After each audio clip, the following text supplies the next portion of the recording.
खोज गुरबाणी की है मकसद? गुरु ग्रंथ ਸਾਹਿਬ ਡਿਜੀਟਲ ਰੂਪ ਦੇ ਵਿੱਚ ਖੁੱਲੀ ਹੋਈ ਮੈਨੂੰ ਦਿਸੇਗੀ। ਕੋਈ ਵੀ ਸਿੱਖ ਕਿਧਰੇ ਵੀ ਬੈਠਾ ਇਹਨੂੰ ਐਕਸੈਸ ਕਰ ਸਕੇ। ਹਰ ਇੱਕ ਸਿੱਖ ਦਾ ਇਹ ਜ਼ਿੰਮਾ ਹੈ ਕਿ ਗੁਰੂ ਗ੍ਰੰਥ ਸਾਹਿਬ ਨੂੰ ਪੜ੍ਹੇ। ਗੁਰੂ ਗ੍ਰੰਥ ਸਾਹਿਬ ਜੀ ਦੀ ਵਿਆਖਿਆ ਆਲਰੇਡੀ ਕੀਤੀ ਹੋਈ ਹੈ। ਖੋਜ ਗੁਰਬਾਣੀ ਉਹਨਾਂ ਐਪਸ ਤੋਂ, ਉਹਨਾਂ ਵੈਬਸਾਈਟਸ ਤੋਂ ਕਿਵੇਂ ਵੱਖ? ਉਹ ਪੁਰਾਣੀਆਂ ਨੇ ਬਹੁਤ। ਗੁਰਬਾਣੀ ਦੀ ਟ੍ਰਾਂਸਲੇਸ਼ਨ ਨਹੀਂ ਹੋ ਸਕਦੀ, ਅਸੀਂ ਟ੍ਰਾਂਸਕ੍ਰੀਏਸ਼ਨ ਕਰ ਰਹੇ ਹਾਂ ਉਹਦੀ।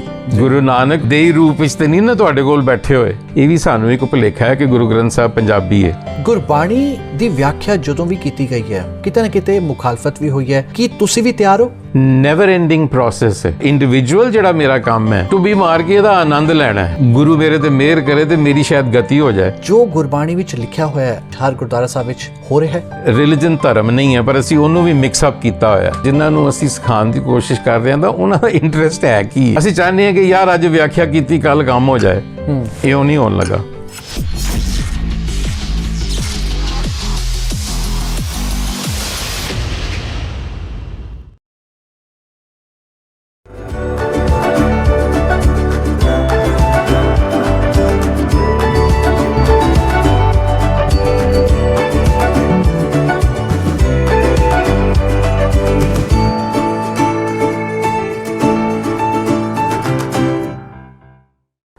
ਸਤਿ ਸ਼੍ਰੀ ਅਕਾਲ, ਨਮਸਕਾਰ, ਆਦਾਬ। ਮੈਂ ਹਾਂ ਭਲਿੰਦਰ ਸਿੰਘ ਬਿਰਮਾਨੀ। ਪ੍ਰੋਗਰਾਮ ਸਿੱਖ ਹਾਈ ਫਲਾਇਰ ਵਿੱਚ ਇੱਕ ਵਾਰ ਫਿਰ ਤੁਹਾਡਾ ਬਹੁਤ-ਬਹੁਤ ਸਵਾਗਤ।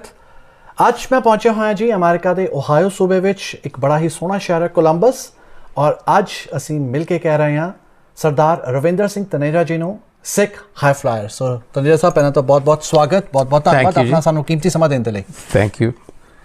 ਸੋ ਅੱਜ ਸਾਡੇ ਨਾਲ ਸਰਦਾਰ ਰਵਿੰਦਰ ਸਿੰਘ ਤਨੇਜਾ ਸਾਹਿਬ ਕਿਉਂ ਨੇ? ਕਿਉਂਕਿ ਇੱਕ ਖਾਸ ਵੈਬਸਾਈਟ ਇਹਨਾਂ ਵੱਲੋਂ ਇੱਕ ਡਿਜ਼ਾਈਨ ਕੀਤੀ ਜਾ ਰਹੀ ਹੈ। ਨਾਮ ਹੈ khojgurbani.org। ਜੀ ਹਾਂ, ਜਿਵੇਂ ਇਸ ਦਾ ਨਾਮ ਹੈ ਖੋਜ ਗੁਰਬਾਣੀ। ਸੋ ਗੁਰਬਾਣੀ ਦੀ ਖੋਜ ਵਿੱਚ ਲੱਗੇ ਹੋਏ ਨੇ ਸਰਦਾਰ ਰਵਿੰਦਰ ਸਿੰਘ ਤਨੇਜਾ ਪਿਛਲੇ ਕਈ ਸਾਲਾਂ ਤੋਂ, ਔਰ ਲਗਾਤਾਰ ਗੁਰਬਾਣੀ ਦੇ ਵਿੱਚ ਹਰ ਇੱਕ ਅੱਖਰ ਦਾ ਕੀ ਸਹੀ ਮਤਲਬ ਹੋਣਾ ਚਾਹੀਦਾ ਹੈ, ਕੀ ਸਹੀ ਮਾਇਨੇ ਹੋ ਸਕਦੇ ਨੇ ਗੁਰਬਾਣੀ ਦੇ, ਇਸ ਵੈਬਸਾਈਟ ਦੇ ਜ਼ਰੀਏ ਸਾਡੇ ਤੱਕ ਪਹੁੰਚਾਉਣ ਦੀ ਕੋਸ਼ਿਸ਼ ਕਰ ਰਹੇ ਨੇ। ਸੋ ਤਕਰੀਬਨ ਅੱਜ 300 ਤੋਂ ਜ਼ਿਆਦਾ ਅੰਗਾਂ ਤੱਕ ਜਿਹੜੇ ਨੇ ਉਹਦਾ ਦੀ ਵਿਆਖਿਆ ਹੋ ਚੁੱਕੀ ਹੈ ਇਸ ਵੈਬਸਾਈਟ 'ਤੇ, ਔਰ ਲਗਾਤਾਰ ਅਸੀਂ ਚਾਹਾਂਗੇ ਕਿ ਜਲਦੀ ਤੋਂ ਜਲਦੀ 1430 ਅੰਕ ਪੂਰੇ ਕਰਕੇ ਸਾਡੇ ਸਨਮੁਖ ਕਰਨ ਇਹ ਵੈਬਸਾਈਟ। ਸੋ ਪਹਿਲਾਂ ਤਾਂ ਰਵਿੰਦਰ ਸਿੰਘ ਜੀ, ਮੈਂ ਪਹਿਲਾਂ ਤਾਂ ਬਹੁਤ-ਬਹੁਤ ਧੰਨਵਾਦ ਕਰਨਾ ਚਾਹਾਂਗਾ ਤੁਹਾਡਾ ਕਿ ਤੁਸੀਂ ਇੱਕ ਬਹੁਤ ਹੀ ਮੇਜਰ ਸਟੈਪ ਚੁੱਕਿਆ ਹੈਗਾ, ਕਿਉਂਕਿ ਬਹੁਤ ਜ਼ਰੂਰੀ ਹੈ ਅੱਜ ਦੇ ਸਮੇਂ ਵਿੱਚ ਗੁਰਬਾਣੀ ਦੀ ਸਹੀ ਤਰੀਕੇ ਨਾਲ ਵਿਆਖਿਆ। ਅਸੀਂ ਬਹੁਤ ਕਈ ਵਾਰੀ ਸੁਣਦੇ ਹਾਂ ਗੁਰਦੁਆਰਿਆਂ ਵਿੱਚ ਬੱਚਿਆਂ ਨੂੰ ਸਮਝਾਈ ਜਾਂਦੀ ਹੈ, ਪਰ ਕਿਤੇ ਨਾ ਕਿਤੇ ਫਿਰ ਵੀ ਬਹੁਤ ਸਾਰੇ ਸਵਾਲ ਲੋਕਾਂ ਵੱਲੋਂ ਚੁੱਕੇ ਜਾਂਦੇ ਨੇ ਕਿ ਕੀ ਸ਼੍ਰੀ ਗੁਰੂ ਗ੍ਰੰਥ ਸਾਹਿਬ ਜੀ ਦੀ ਜੋ ਵਿਆਖਿਆ ਅਸੀਂ ਸੁਣ ਰਹੇ ਹਾਂ ਵੱਖ-ਵੱਖ ਕਥਾਕਾਰਾਂ ਵੱਲੋਂ, ਕੀ ਉਹ ਵਾਕਈ ਉਹ ਜਿਹੜੀ ਕਥਾਵਾਚਕਾਂ ਵੱਲੋਂ ਜੋ ਬਿਆਨ ਦਿੱਤੇ ਜਾ ਰਹੇ ਨੇ, ਜੋ ਵਿਆਖਿਆ ਕੀਤੀ ਜਾ ਰਹੀ, ਉਹ ਸਹੀ ਵੀ ਹੈ ਜਾਂ ਨਹੀਂ? ਪਰ ਖੋਜ ਗੁਰਬਾਣੀ ਕੀ ਹੈ ਮਕਸਦ? ਕਿਸ ਤਰ੍ਹਾਂ ਇਹ ਕਥਾਵਾਚਕਾਂ ਦੇ ਵੱਲੋਂ ਜੋ ਵਿਆਖਿਆ ਕੀਤੀ ਜਾ ਰਹੀ ਹੈ ਉਸ ਤੋਂ ਅਲੱਗ ਹੈ, ਜਾਂ ਉਹਨਾਂ ਦੇ ਵਚਨਾਂ ਨੂੰ ਹੀ ਇੱਕ ਤਰ੍ਹਾਂ ਨਾਲ ਇਹ ਲਿਖਤੀ ਰੂਪ ਵਿੱਚ ਦੇ ਰਹੀ ਹੈ? ਤੁਹਾਡੇ ਤੋਂ ਅਸੀਂ ਜਾਣਨਾ ਚਾਹਾਂਗੇ। ਹਾਂਜੀ, ਪਹਿਲੀ ਗੱਲ ਤੇ ਇਹ ਹੈ ਕਿ ਗਲਤ ਸਹੀ ਕਹਿਣਾ ਬੜਾ ਔਖਾ ਹੋਏਗਾ ਕਿ ਕੌਣ ਗਲਤ ਕੌਣ ਸਹੀ, ਕਿਉਂਕਿ ਤਰ੍ਹਾਂ ਤਰ੍ਹਾਂ ਦੀ ਹਰ ਇੱਕ ਦੀ ਆਪਣਾ ਨਜ਼ਰੀਆ ਹੁੰਦਾ ਜੀ। ਤੇ ਦੂਸਰੀ ਗੱਲ ਮੈਂ ਕਹਾਂਗਾ ਕਿ ਜਿਹੜਾ ਇਹੋ ਜਿਹਾ ਕੰਮ ਜਿਹੜਾ ਕਰਨਾ ਹੈ ਨਾ, ਇਹ ਕੋਈ ਆਪਣੀ ਬੰਦੇ ਦੀ ਲਿਆਕਤ ਨਹੀਂ ਹੁੰਦੀ, ਔਰ ਮੈਂ ਵੀ ਕੋਈ ਆਪਣੀ ਐਸੀ ਲਿਆਕਤ ਨਹੀਂ ਸਮਝਦਾ ਕਿ ਮੈਂ ਇੰਨੀ ਜੁਰਤ ਕਰ ਸਕਾਂ ਕਿ ਵੀ ਮੈਂ ਵਿਆਖਿਆ ਜਾਂ ਟਿੱਪਣੀ ਕਰਨੀ ਸ਼ੁਰੂ ਕਰਾਂ ਗੁਰੂ ਗ੍ਰੰਥ ਸਾਹਿਬ 'ਤੇ। ਲੇਕਿਨ ਸ਼ੌਂਕ ਹੈ, ਪਿਆਰ ਹੈ, ਔਰ ਇਹ ਕੰਮ ਵੀ ਕਰਾਏ ਜਾਂਦੇ ਨੇ ਜੀ। ਹਾਂਜੀ, ਸੋ ਮੈਂ ਇਹ ਮਤਲਬ ਇਹ ਬੜੇ ਕਨਵਿਕਸ਼ਨ ਨਾਲ ਤੁਹਾਨੂੰ ਕਹਿ ਰਿਹਾ ਹੈਗਾ ਮੈਂ ਕਿ ਵੀ ਇਹ ਕੰਮ ਵੀ ਮੇਥੋਂ ਬਾਬਾ ਆਪ ਲੈ ਹੀ ਰਿਹਾ ਹੈ, ਜਿੰਨਾ ਵੀ ਮੇਰੇ ਕੋਲੋਂ ਹੋ ਸਕਦਾ, ਜਿੰਨੀ ਕੁ ਮੈਨੂੰ ਸਮਝ ਹੈ ਜੀ। ਖੋਜ ਗੁਰਬਾਣੀ ਦਾ ਜਿਹੜਾ ਮਕਸਦ ਸੀ ਉਹ ਇਹ ਸੀ ਕਿ ਸਾਡੀ ਮਿਸ਼ਨ ਜਿਹੜੀ ਹੈ ਖੋਜ ਗੁਰਬਾਣੀ ਦੀ, ਉਹ ਇਹ ਹੈ ਕਿ ਕੋਈ ਵੀ ਸਿੱਖ ਕਿਧਰੇ ਵੀ ਹੋਵੇ, ਕਿੱਥੇ ਵੀ ਹੋਵੇ, ਉਹਨੂੰ ਗੁਰਬਾਣੀ, ਗੁਰੂ ਗ੍ਰੰਥ ਸਾਹਿਬ ਜੀ ਦਾ ਐਕਸੈਸ ਹੋਵੇ। ਠੀਕ ਹੈ ਜੀ, ਡਿਜੀਟਲ ਫਾਰਮ ਵਿੱਚ। ਬਿਲਕੁਲ, ਕਿਉਂਕਿ ਹੁਣ ਅੱਜ ਕੱਲ੍ਹ ਡਿਜੀਟਲ ਜ਼ਮਾਨਾ ਹੈ, ਸੌਖਾ ਐਕਸੈਸ ਹੋ ਸਕਦਾ ਹੈ। ਕਿਉਂ ਨਾ ਹੋਵੇ ਕਿ ਕੋਈ ਵੀ ਸਿੱਖ ਕਿਧਰੇ ਵੀ ਬੈਠਾ ਇਹਨੂੰ ਐਕਸੈਸ ਕਰ ਸਕੇ। ਇਹ ਪਹਿਲੀ ਗੱਲ।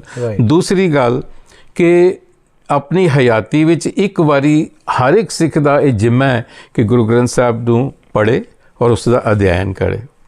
ਬਿਲਕੁਲ ਹੈ ਜੀ। ਸੋ ਸਾਡਾ ਮਿਸ਼ਨ ਇਹ ਹੈ। ਸੋ ਮਿਸ਼ਨ ਨੂੰ ਸਪੋਰਟ ਕਰਨ ਵਾਸਤੇ ਅਸੀਂ ਕੀ ਕੀਤਾ ਹੈ ਕਿ ਅਸੀਂ ਕੰਟੈਂਟ ਤਿਆਰ ਕੀਤਾ ਜਿਹੜਾ ਕਿ ਉਹਨਾਂ ਨੂੰ ਮਦਦ ਕਰ ਸਕੇ।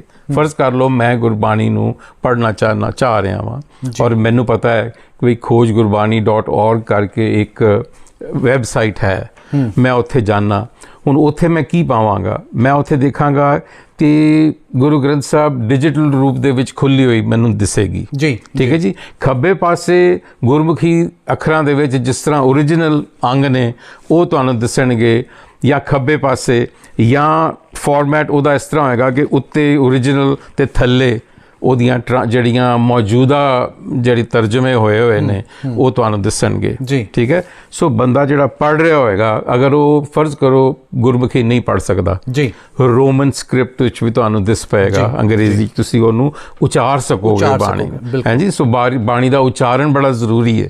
ਸੋ ਤੁਹਾਨੂੰ ਉਚਾਰਨ ਦੀ ਥੋੜੀ ਜਿਹੀ ਸੇਧ ਮਿਲ ਜਾਏਗੀ, ਫਿਰ ਤੁਹਾਨੂੰ ਤਰਜਮਾ ਨਾਲ ਦੇ ਨਾਲ ਦਿਸ ਪਵੇਗਾ। ਹੁਣ ਅਸੀਂ ਇਸ ਤਰ੍ਹਾਂ ਉਹਨੂੰ ਡਿਜ਼ਾਈਨ ਕੀਤਾ ਕਿ ਜੇ ਤੁਹਾਨੂੰ ਕੋਈ ਸ਼ਬਦ ਹੈ ਉਹਦੀ ਤੁਹਾਨੂੰ ਸਮਝ ਨਹੀਂ ਆ ਰਹੀ, ਤੁਸੀਂ ਸ਼ਬਦ ਨੂੰ ਹਾਈਲਾਈਟ ਕਰੋ, ਉਹਦੇ ਤੇ ਕਲਿੱਕ ਕਰੋਗੇ ਤੇ ਤੁਹਾਨੂੰ ਉਹ ਕਨੈਕਟ ਕਰ ਦੇਗਾ ਉਸੇ ਦੇ ਵੇਲੇ ਹੀ ਮਹਾਨ ਕੋਸ਼ ਦੇ ਨਾਲ ਜੀ, ਜਾਂ ਇੰਗਲਿਸ਼ ਟੂ ਗੁਰਮੁਖੀ ਜਿਹੜੀ ਡਿਕਸ਼ਨਰੀਜ਼ ਨੇ ਉਹਨਾਂ ਦੇ ਨਾਲ।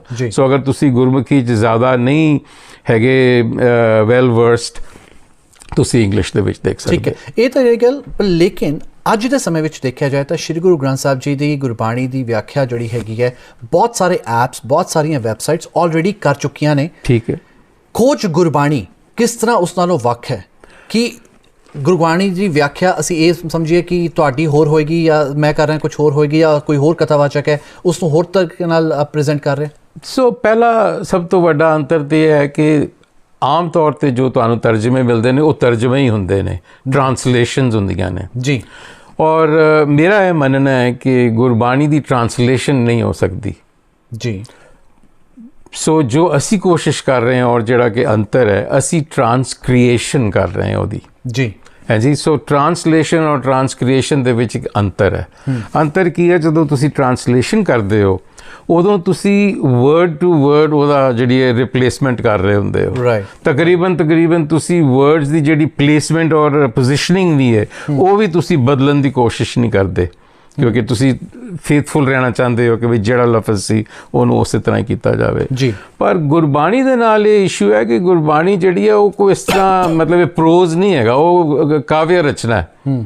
ਸੋ ਔਰ ਉਹਦਾ ਸਟਰਕਚਰ ਜਿਹੜਾ ਹੈ ਗੁਰਬਾਣੀ ਦਾ ਅੰਗਰੇਜ਼ੀ ਸਟਰਕਚਰ ਨਾਲੋਂ ਬਹੁਤ ਫਰਕ ਹੈ ਜੀ, ਹੈ ਜੀ। ਸੋ ਗ੍ਰਾਮੈਟਿਕਲੀ ਐਂਡ ਅਦਰਵਾਈਜ਼ ਜੀ। ਸੋ ਇੱਕ ਤੇ ਇਹ ਫਰਕ ਹੈ, ਤਾਂ ਉਹ ਬੜਾ ਔਕਵਰਡ ਜਿਹਾ ਹੋ ਜਾਂਦਾ। ਪੁਰਾਣੀਆਂ ਟਰਾਂਸਲੇਸ਼ਨ ਸਾਡੀਆਂ ਜਿਹੜੀਆਂ ਨੇ ਉਹ ਕਾਫੀ ਔਕਵਰਡ ਨੇ ਇਸੇ ਕਰਕੇ, ਕਿਉਂਕਿ ਉਹਨਾਂ ਨੇ ਵਰਡ ਟੂ ਵਰਡ। ਦੂਸਰੀ ਸਾਡੀਆਂ ਟਰਾਂਸਲੇਸ਼ਨਸ ਜਿਹੜੀਆਂ ਆਲਰੇਡੀ ਮੌਜੂਦਾ ਅੰਗਰੇਜ਼ੀ ਦੇ ਵਿੱਚ ਨੇ ਉਹ ਪੁਰਾਣੀਆਂ ਨੇ ਬਹੁਤ ਜੀ। ਤਕਰੀਬਨ ਮਨਮੋਹਨ ਸਿੰਘ ਹੋਰਾਂ ਦੀ ਵੀ 60-70 ਸਾਲ ਪੁਰਾਣੀ ਹੈ। ਤੇ ਤੀਸਰੀ ਗੱਲ ਇਹ ਹੈ ਕਿ ਇਹ ਬੰਦਿਸ਼ ਨਹੀਂ ਹੋਣੀ ਚਾਹੀਦੀ ਕਿ ਜੀ ਹੋ ਗਈਆਂ ਨੇ ਇੱਕ ਵਾਰੀ ਸਸਤੇ ਹੋ ਗਈ, ਐਸਾ ਨਹੀਂ ਹੈ। ਗੁਰਬਾਣੀ ਨੂੰ ਜੇ ਤੁਸੀਂ ਜ਼ਿੰਦਾ ਰੱਖਣਾ ਹੈ ਤੇ ਹਰ ਜਨਰੇਸ਼ਨ ਨੂੰ, ਇਹ ਮੈਂ ਕਹਿ ਦਿਆਂ, ਹਰ ਜਨਰੇਸ਼ਨ ਨੂੰ ਮੁੜ ਕੇ ਉਸ ਗੁਰਬਾਣੀ ਦੀ ਵਿਆਖਿਆ ਕਰਨੀ ਪਏਗੀ। ਦੈਟ ਮੀਨਸ ਜਿਵੇਂ ਤੁਸੀਂ ਕਿਹਾ ਕਿ 60-70 ਸਾਲ ਪਹਿਲਾਂ ਜਿਹੜੀ ਹੋਈ ਸੀ ਔਰ ਅੱਜ ਜਿਹੜੀ ਤੁਸੀਂ ਕਰ ਰਹੇ ਹੋ, ਔਰ ਅੱਜ ਤੋਂ 30-40 ਸਾਲ ਬਾਅਦ ਕੀ ਗੁਰਬਾਣੀ ਦੀ ਵਿਆਖਿਆ ਵੱਖਰੀ ਹੋ ਜਾਏਗੀ? ਹੋਣੀ ਚਾਹੀਦੀ ਹੈ। ਕਿਉਂ? ਕਿਉਂਕਿ ਜਿਹੜੇ ਮਾਸ਼ਰੇ 'ਚ ਮੈਂ ਰਹਿ ਰਿਹਾ, 70 ਸਾਲ ਪਹਿਲੋਂ ਜਿਹੜਾ ਬੰਦਾ ਇਸ ਮਾਸ਼ਰੇ 'ਚ ਰਹਿ ਰਿਹਾ ਉਸ ਮਾਸ਼ਰੇ 'ਚ ਉਹਦਾ ਬੜਾ ਅੰਤਰ ਹੈ ਆਪਸ ਵਿੱਚ। ਮੇਰੀ ਸੋਚ ਹੋਰ ਹੈ। ਮਿਸਾਲ ਦੇ ਤੌਰ ਤੇ ਗੁਰਬਾਣੀ 500 ਸਾਲ ਪੁਰਾਣੀ ਹੈ ਜੀ, ਠੀਕ ਹੈ। 500 ਸਾਲ ਪਹਿਲੇ ਜਿਹੜਾ ਬੰਦਾ ਜਿਸ ਤਰ੍ਹਾਂ ਦੀ ਆਮ ਨੌਲੇਜ ਸੀ ਉਸ ਵੇਲੇ ਜੀ, ਔਰ ਅੱਜ ਜਿਹੜਾ ਕਿ ਸਾਇੰਸ ਦੇ ਵਿੱਚ ਰਚਿਆ ਹੋਇਆ ਬੰਦਾ ਆਪਣੀ ਥਿੰਕਿੰਗ ਭਾਵੇਂ ਉਹਨੂੰ ਪਤਾ ਹੋਵੇ ਨਾ ਹੋਵੇ ਇਸ ਗੱਲ ਦਾ ਜੀ, ਬੜਾ ਜ਼ਮੀਨ ਅਸਮਾਨ ਦਾ ਫਰਕ ਹੈ। ਫਿਰ ਕਈ ਵਾਰੀ ਮੈਨੂੰ ਲੋਕੀ ਕਹਿੰਦੇ ਨੇ ਜੀ ਜੋ ਗੁਰੂ ਨੇ ਆਖਿਆ ਉਹੀ ਤੁਸੀਂ ਕਹੋ, ਤੁਸੀਂ ਆਪਣੇ ਕੋਲੋਂ ਨਾ ਕਹੋ। ਮੈਂ ਉਹਨਾਂ ਨੂੰ ਕਹਿਣਾ, ਦੇਖੋ ਪੜ੍ਹਦੇ ਤੁਸੀਂ ਹੋ, ਵਿਚਾਰਦੇ ਤੁਸੀਂ ਹੋ, ਸਮਝਦੇ ਤੁਸੀਂ ਹੋ, ਕਹੋਗੇ ਵੀ ਤੇ ਤੁਸੀਂ ਹੋ ਹੀ ਨਾ ਜੀ। ਗੁਰੂ ਨਾਨਕ ਕੋਈ ਮਤਲਬ ਇਹ ਕੀ ਕਹਿੰਦੇ ਨੇ ਦੇਹੀ ਰੂਪ ਵਿੱਚ ਤੇ ਨਹੀਂ ਨਾ ਤੁਹਾਡੇ ਕੋਲ ਬੈਠੇ ਹੋਏ ਤੁਹਾਨੂੰ ਦੱਸਣ ਵਾਸਤੇ ਕਿ ਵੀ ਨਹੀਂ ਬਈ ਰਵਿੰਦਰ ਸਿੰਘ ਇਹ ਨਹੀਂ ਸੀ ਮੇਰਾ ਮਤਲਬ, ਆਹ ਸੀ ਮੇਰਾ ਮਤਲਬ ਜੀ। ਹੁਣ ਤੇ ਤੁਸੀਂ ਆਪਣੇ ਸੋਚ ਨੂੰ ਔਰ ਜੋ ਤੁਹਾਡੀ ਮਤਲਬ ਟ੍ਰੇਨਿੰਗ ਹੈ, এনवायरमेंट ਹੈ, ਉਸ ਦੇ ਮੁਤਾਬਕ ਹੀ ਉਸ ਨੂੰ ਸੋਚ ਸਕਦੇ ਹੋ। ਇਸ ਕਰਕੇ ਵੱਖੋ ਵੱਖ ਤਰੀਕੇ ਨੇ ਵੇਖਣ ਦੇ, ਹੈ ਜੀ। ਸੋ ਟ੍ਰਾਂਸਕ੍ਰੀਏਸ਼ਨ ਦਾ ਮਤਲਬ ਇਹ ਹੁੰਦਾ ਹੈ ਕਿ ਜਿਹੜਾ ਇਸ ਦੀ ਵਿਆਖਿਆ ਕਰ ਰਿਹਾ ਉਹ ਇੱਕ ਬ੍ਰਿਜ ਹੈਗਾ ਜੀ, ਦੋ ਵੱਖਰੇ ਕਲਚਰਸ, ਦੋ ਵੱਖਰੇ এনवायरमेंट्स ਦੇ ਵਿੱਚ। ਮੈਂ ਇਸ ਵੇਲੇ 21st ਸੈਂਚੁਰੀ ਵਿੱਚ ਬੈਠਾ ਹੋਇਆ ਅਮਰੀਕਾ ਦੇ ਵਿੱਚ। ਗੁਰਬਾਣੀ ਰਚੀ ਗਈ in current day, let's say Pakistan, ਉਸ ਦੇ ਆਲੇ ਦੁਆਲੇ 500 ਸਾਲ 300 ਸਾਲ, ਠੀਕ ਹੈ ਜੀ, ਡਿਫਰੈਂਟ এনवायरमेंट ਜੀ। ਲੇਕਿਨ ਮੈਂ ਬ੍ਰਿਜ ਕਿਸ ਤਰ੍ਹਾਂ ਵਾਂ ਕਿ ਮੈਂ ਉਸ ਬਾਣੀ ਨੂੰ ਟ੍ਰੈਡੀਸ਼ਨਲੀ ਵੀ ਸਮਝ ਸਕਾਂ, ਉਸ ਦੀ ਜਿਹੜੀ ਰੂਟ ਹੈ ਔਰ ਉਸ ਦੇ ਜਿਹੜੀ ਸੋਰਸ ਹੈ ਉਸ ਨੂੰ ਸਮਝ ਸਕਾਂ। ਉਹਦੇ ਵਾਸਤੇ ਜ਼ਰੂਰਤ ਹੈ ਕਿ ਵੀ ਮੈਂ ਪੰਜਾਬੀ ਵਿੱਚ, ਗੁਰਮੁਖੀ ਵਿੱਚ, ਨਾ ਸਿਰਫ ਪੰਜਾਬੀ ਵਿੱਚ, ਇਹ ਵੀ ਸਾਨੂੰ ਇੱਕ ਭੁਲੇਖਾ ਹੈ ਕਿ ਗੁਰੂ ਗ੍ਰੰਥ ਸਾਹਿਬ ਪੰਜਾਬੀ ਹੈ ਜੀ, ਉਹ ਪੰਜਾਬੀ ਨਿਰੀ ਨਹੀਂ। ਬਿਲਕੁਲ ਹੈ ਜੀ, ਪੰਜਾਬੀ ਦੀਆਂ ਵੀ ਬੜੀਆਂ ਵੇਰੀਏਸ਼ਨਸ ਨੇ ਉਹਦੇ ਅੰਦਰ, ਔਰ ਕਮ ਸੇ ਕਮ ਉਹ ਕਹਿੰਦੇ ਨੇ 20-31 ਡਾਇਲੈਕਟਸ ਹੋਣੇ ਨੇ, ਹੈ ਜੀ। ਸੋ ਇਹ ਵੀ ਸੋਚ ਲੈਣਾ ਕਿ ਇਹ ਪੰਜਾਬੀ ਹੈ, ਨਹੀਂ, ਅਸੀਂ ਗੁਰਮੁਖੀ ਵਿੱਚ ਪੜ੍ਹ ਰਹੇ ਹਾਂ ਉਹਨੂੰ, ਗੁਰਮੁਖੀ। ਉਹੀ ਮੈਂ ਤੁਹਾਡੇ ਤੋਂ ਜਾਣਨਾ ਚਾਹ ਰਿਹਾ ਕਿ ਬਾਕੀ ਜਿਹੜੀਆਂ ਐਪਸ ਹੈਗੀਆਂ ਜਾਂ ਵੈਬਸਾਈਟਸ ਹੈਗੀਆਂ ਜਿਹਦੇ ਤੇ ਗੁਰੂ ਗ੍ਰੰਥ ਸਾਹਿਬ ਜੀ ਦੀ ਵਿਆਖਿਆ ਆਲਰੇਡੀ ਕੀਤੀ ਹੋਈ ਹੈ, ਬਾਣੀ, ਹਰ ਬਾਣੀ ਦੇ ਹਰ ਤੁਕ ਦਾ ਜਿਹੜਾ ਅਰਥ ਸਮਝਾਇਆ ਹੋਇਆ, ਬੜੀ ਬਰੀਕੀ ਨਾਲ ਸਮਝਾਇਆ ਹੋਇਆ, ਖੋਜ ਗੁਰਬਾਣੀ ਉਹਨਾਂ ਐਪਸ ਤੋਂ, ਉਹਨਾਂ ਵੈਬਸਾਈਟਸ ਤੋਂ ਕਿਵੇਂ ਵੱਖ ਹੈ? ਇੱਕ ਤੇ ਮਤਲਬ ਇਹ ਸਭ ਤੋਂ ਵੱਡਾ, ਮੈਂ ਅਗਰ ਫੰਡਾਮੈਂਟਲ ਡਿਫਰੈਂਸ ਜਿਹੜਾ ਹੈ ਅਗਰ ਮੈਂ ਕਹਾਂ ਜੀ, ਉਹ ਇਹ ਹੈ ਕਿ ਸਾਰੀਆਂ ਮੌਜੂਦਾ ਟ੍ਰਾਂਸਲੇਸ਼ਨਸ ਇੱਕ there is a God out there ਵਾਲੀ ਗੱਲ ਕਰ ਰਹੀਆਂ ਨੇ, ਹੈ ਜੀ। ਇੱਕ ਓਂਕਾਰ ਦਾ ਆਮ ਤਰਜਮਾ ਇਹ ਹੁੰਦਾ ਹੈ ਕਿ ਵੀ there is one God ਜੀ। ਮੇਰੇ ਨਜ਼ਦੀਕ ਇਹ ਅੰਡਰਸਟੈਂਡਿੰਗ ਸ਼ਾਇਦ ਸਹੀ ਨਾ ਹੋਏਗੀ, ਕਿਉਂਕਿ ਗੁਰੂ ਸਾਹਿਬ ਨੇ ਸਾਨੂੰ ਸਚਿਆਰਾ ਹੋਣ ਵਾਸਤੇ ਆਖਿਆ, ਤੁਹਾਨੂੰ ਮੰਨੋ, ਠੀਕ ਹੈ ਜੀ। ਸੋ ਨਾ ਕਿ ਕਿਸੇ ਮਤਲਬ ਇਹ ਬਾਹਰ ਕਿਧਰੇ ਬੈਠੇ ਦੀ, ਇਹ ਆਖਿਆ ਗਿਆ ਕਿ ਉਹ ਸੱਚ ਤੇਰੇ ਅੰਦਰ ਬੈਠਾ ਹੋਇਆ ਜੀ। ਸੋ ਮੇਰਾ ਸਾਰਾ ਫੋਕਸ ਇਹ ਹੈ ਕਿ ਬੰਦਾ ਜਿਹੜਾ ਹੈ ਨਾ, ਬਜਾਏ ਕਿ ਬਾਹਰ ਕਿਸੇ ਰੱਬ ਨੂੰ ਲੱਭਦਾ ਫਿਰੇ, ਆਪਣੇ ਅੰਦਰ ਝਾਤ ਮਾਰੇ, ਜੋ ਕਿ ਗੁਰਬਾਣੀ ਸਾਨੂੰ ਹਿਦਾਇਤ ਕਰਦੀ ਹੈ। ਪਰ ਗੁਰੂ ਗ੍ਰੰਥ ਸਾਹਿਬ ਜੀ ਦੇ ਉੱਤੇ ਬਹੁਤ ਸਾਰੇ ਅੱਜ ਬੱਚੇ PhD ਕਰ ਰਹੇ ਨੇ, ਅਲੱਗ-ਅਲੱਗ ਟੀਮਸ ਬਣਾ ਕੇ ਕੰਮ ਕਰ ਰਹੇ ਨੇ ਕਿ ਅਸੀਂ ਇਸ ਨੂੰ ਘੋਖੀਏ, ਗੁਰੂ ਗ੍ਰੰਥ ਸਾਹਿਬ ਜੀ ਵਿੱਚੋਂ ਹੋਰ ਸਾਨੂੰ ਕੀ ਕੁਝ ਨਿਕਲ ਕੇ ਸਾਹਮਣੇ ਆ ਰਿਹਾ, ਇਹ ਜਿਹੜਾ ਚਾਨਣ ਮੁਨਾਰਾ ਹੈਗਾ ਸਾਨੂੰ ਕੀ ਦੱਸ ਰਿਹਾ, ਡੇਲੀ ਲਾਈਫ ਵਿੱਚ ਅਸੀਂ ਕਿਸ ਤਰ੍ਹਾਂ ਬੱਚਿਆਂ ਨੂੰ ਦੱਸ ਸਕਦੇ ਹਾਂ ਈਜ਼ੀ ਲੈਂਗੁਏਜ ਵਿੱਚ ਜੀ, ਤਾਂ ਕੀ ਉਹ ਗਲਤ ਹੈ? ਨਹੀਂ, ਮੈਂ ਨਹੀਂ ਕਹਾਂਗਾ ਉਹ ਗਲਤ ਹੈ। ਮੈਂ ਇਹ ਕਹਾਂਗਾ ਕਿ ਗੁਰਬਾਣੀ ਨੂੰ ਅਪਰੋਚ ਕਰਨ ਵਾਸਤੇ ਤੁਹਾਨੂੰ ਦੋ ਰਸਤੇ ਜੀ ਅਪਣਾਉਣੇ ਪੈਂਦੇ ਨੇ, ਹੈ ਜੀ। ਇੱਕ ਰਸਤਾ ਹੈ ਅਕਲ ਦਾ, ਇੰਟੈਲੈਕਟ ਦਾ ਜੀ, ਜਿਹੜੇ ਕਿ ਤੁਸੀਂ ਗੱਲ ਕਰ ਰਹੇ ਹੋ, ਮੀਨਿੰਗ ਕੱਢਣੇ ਜਾਂ PhD ਕਰਨੀ, ਇਹ ਪਿਓਰਲੀ ਇੰਟੈਲੈਕਚੁਅਲ ਐਂਟਰਪ੍ਰਾਈਜ਼ ਹੈ, ਰਾਈਟ, ਠੀਕ ਹੈ ਜੀ। ਹੁਣ ਇਸ ਰਸਤੇ ਦੇ ਨਾਲ, ਅਕਲ ਦੇ ਨਾਲ ਕੀ ਹੁੰਦਾ ਕਿ ਬੰਦਾ ਕਈ ਵਾਰੀ ਲਪੇਟਿਆ ਵੀ ਜਾਂਦਾ ਆਪਣੀ ਅਕਲ 'ਚ। ਆਪਾਂ ਥੋੜੀ ਦੇਰ ਪਹਿਲਾਂ ਕਹਿ ਰਹੇ ਸਾਂ ਕਿ ਵੀ ਮੈਂ ਕਹਿ ਰਿਹਾ ਸਾਂ ਬੰਦਾ ਆਪਣੀ ਅਕਲ ਦਾ ਡੰਗਿਆ ਹੋਇਆ ਹੈ ਇਸ ਵੇਲੇ, ਕਿਉਂਕਿ ਉਹਨੂੰ ਆਪਣੀ ਅਕਲ ਤੇ ਬਹੁਤ ਮਾਣ ਹੈ ਜੀ। ਲੇਕਿਨ ਗੁਰਬਾਣੀ ਨੂੰ ਜਿਉਣਾ ਜਿਹੜਾ ਕਿ ਸਭ ਤੋਂ ਜ਼ਿਆਦਾ ਜ਼ਰੂਰੀ ਕੰਮ ਹੈ ਜੀ, ਉਹ ਪਿਓਰ ਇੰਟੈਲੈਕਟ ਦੇ ਉੱਤੇ ਡਿਪੈਂਡੈਂਟ ਨਹੀਂ ਹੈ। ਉਹਦੇ ਵਾਸਤੇ ਤੁਹਾਨੂੰ ਤੁਹਾਡੇ ਅੰਦਰ ਜਿਹੜੀਆਂ ਮੌਜੂਦ ਹੋਰ ਭਾਵਨਾਵਾਂ, ਭਾਵ ਪੈਦਾ ਕਰਨੇ ਪੈਂਦੇ ਨੇ ਜੀ, ਗੁਰਬਾਣੀ ਦੇ ਆਧਾਰ ਤੇ ਤੁਰਨਾ ਪੈਂਦਾ ਹੈ। ਉਹ ਚੀਜ਼ ਮਿਸਿੰਗ ਹੈ ਸਾਡੇ ਇੰਟੈਲੈਕਚੁਅਲਸ ਦੇ ਵਿੱਚ ਜੀ। ਉਹ ਪਿਓਰਲੀ ਉਹਨਾਂ ਨੇ ਨਾ ਜਿਹੜਾ ਹਕੀਕਤ ਹੈ, ਸੱਚਾਈ ਹੈ, ਜਿਹੜਾ ਟਰੂਥ ਹੈ, ਉਹਨੂੰ ਐਬਸਟਰੈਕਟ ਆਊਟ ਕਰ ਲਿਆ ਹੋਇਆ ਹੈ, ਬੜੀ ਰਿਫਾਈਨਡ ਤਰੀਕੇ ਦੇ ਨਾਲ ਉਹਨੂੰ ਡਿਸਟਿਲ ਕਰ ਲਿਆ ਹੋਇਆ ਹੈ। ਲੇਕਿਨ ਉਹ ਜਿਹੜਾ ਨਾਲ ਤੁਹਾਨੂੰ ਇੰਟੂਇਸ਼ਨ ਚਾਹੀਦੀ ਹੈ, ਐਸਥੈਟਿਕ ਸੈਂਸ ਚਾਹੀਦੀ ਹੈ, ਜਿਹਨੂੰ ਭਗਤੀ ਕਿਹਾ ਗਿਆ ਜੀ, ਉਹ ਕੰਪਲੀਟਲੀ ਮਿਸਿੰਗ ਹੈ। ਹਾਂਜੀ। ਸੋ ਅਸੀਂ ਜਿਹੜੀ ਟ੍ਰਾਂਸਕ੍ਰੀਏਸ਼ਨ ਕਰ ਰਹੇ ਹਾਂ, ਮੈਂ ਉਸ ਪੱਖ ਤੇ ਜ਼ੋਰ ਦੇਣ ਦੀ ਕੋਸ਼ਿਸ਼ ਕਰ ਰਿਹਾ ਜੀ। ਦੂਸਰਾ ਮੈਂ ਇਹ ਕਹਿ ਰਿਹਾ ਹਾਂ ਕਿ ਤੁਸੀਂ ਸਾਇੰਟੀਫਿਕ ਮਾਡਲ ਨੂੰ ਸਾਹਮਣੇ ਰੱਖ ਕੇ ਗੁਰਮਤਿ ਨੂੰ ਨਹੀਂ ਸਮਝ ਸਕਦੇ। That's the other big difference ਜੀ। ਗੁਰਬਾਣੀ ਦੀ ਵਿਆਖਿਆ ਜਦੋਂ ਵੀ ਕੀਤੀ ਗਈ ਹੈ ਕਿਸੇ ਵੀ ਵੈਬਸਾਈਟ ਵੱਲੋਂ ਜਾਂ ਐਪ ਵੱਲੋਂ, ਕਿਤੇ ਨਾ ਕਿਤੇ ਮੁਖਾਲਫਤ ਵੀ ਹੋਈ ਹੈ, ਉਹਦੇ ਵਿੱਚੋਂ ਤਰੁੱਟੀਆਂ ਵੀ ਲੱਭੀਆਂ ਗਈਆਂ ਨੇ ਜੀ ਜੀ ਜੀ ਜੀ ਕਿਤੇ ਨਾ ਕਿਤੇ। ਕੀ ਤੁਸੀਂ ਵੀ ਤਿਆਰ ਹੋ? Absolutely, absolutely. ਆਈ ਮੀਨ ਦੇਖੋ, ਗੱਲ ਇਹ ਹੈ ਕਿ ਇਹ ਇੱਕ ਨੈਵਰ ਐਂਡਿੰਗ ਪ੍ਰੋਸੈਸ ਹੈ ਜੀ, ਐਂਡ ਕੋਈ ਵੀ ਇਕੱਲਾ ਬੰਦਾ ਇਹ ਦਾਵਾ ਨਹੀਂ ਕਰ ਸਕਦਾ ਕਿ ਉਹ ਮਤਲਬ ਉਹਨੇ ਗੁਰਬਾਣੀ ਨੂੰ ਜਿਹੜਾ ਕਿ ਮਤਲਬ ਇਹ ਸਾਰੀ ਗਹਿਰਾਈ ਤੱਕ ਸਮਝ ਲਿਆ, ਕਿਉਂਕਿ ਇਹਦੀ ਗਹਿਰਾਈ ਹੈ ਨਹੀਂ। ਮਹਾਰਾਜ ਥਾਂ ਥਾਂ ਤੇ ਕਹਿ ਰਹੇ ਨੇ ਕਿ ਇਹ ਅਥਾਹ ਸਾਗਰ ਹੈ ਜੀ। ਸੋ ਸਾਡਾ ਇੰਡੀਵਿਜੂਅਲ ਜਿਹੜਾ ਮੇਰਾ ਕੰਮ ਹੈ ਹਾਂਜੀ ਉਹ ਤੇ ਇਹਦੇ ਵਿੱਚ ਟੁੱਬੀ ਮਾਰ ਕੇ ਇਹਦਾ ਆਨੰਦ ਲੈਣਾ ਹੈ ਜੀ। ਠੀਕ ਹੈ। ਸੋ ਇਨ ਅ ਸੈਂਸ ਸੈਲਫਿਸ਼ ਕੰਮ ਹੀ ਸਮਝ ਲਵੋ, ਪਰ ਮੈਂ ਜਿਸ ਤਰ੍ਹਾਂ ਤੁਹਾਨੂੰ ਕਹਿ ਰਿਹਾ ਸਾਂ ਕਿ ਵੀ ਇਹ ਮੇਰਾ ਸਾਰਾ ਜਿਹੜਾ ਹੈ ਐਫਰਟ ਉਹ ਇਹ ਹੈ ਕਿ ਵੀ ਮੈਂ ਜੇ ਇਹ ਸਾਰੀ ਸਮਝ ਸਕਾਂ ਤੇ ਗੁਰੂ ਮੇਰੇ ਤੇ ਮਿਹਰ ਕਰੇ ਤੇ ਮੇਰੀ ਸ਼ਾਇਦ ਗਤੀ ਹੋ ਜਾਏ। ਸੋ ਮੇਰਾ ਬੜਾ ਇੰਡੀਵਿਜੂਅਲ, ਲੇਕਿਨ ਮੈਨੂੰ ਫਿਰ ਸਲਾਹ ਦਿੱਤੀ ਕਿ ਵੀ ਜੇ ਤੂੰ ਲਿਖਣਾ ਹੀ ਹੈ ਤੇ ਇਹਨੂੰ ਸ਼ੇਅਰ ਵੀ ਕਰ ਹੀ ਲੈ, ਨਹੀਂ ਤਾਂ ਮੈਂ ਆਪਣੇ ਵਾਸਤੇ ਹੀ ਲਿਖ ਰਿਹਾ ਸਾਂ, ਕਿਉਂਕਿ ਇਹ ਜਿਹੜਾ ਲਿਖਣਾ ਹੈ ਨਾ ਇਹ ਬੜਾ ਜ਼ਬਰਦਸਤ ਲਰਨਿੰਗ ਟੂਲ ਹੈ ਜੀ। ਜਦੋਂ ਤੁਹਾਨੂੰ ਲਿਖਣਾ ਪਵੇ ਆਪਣਾ ਥਾਟ ਤੇ ਤੁਹਾਨੂੰ ਇਹ ਸਮਝਾਉਂਦਾ ਵੀ ਹੈ।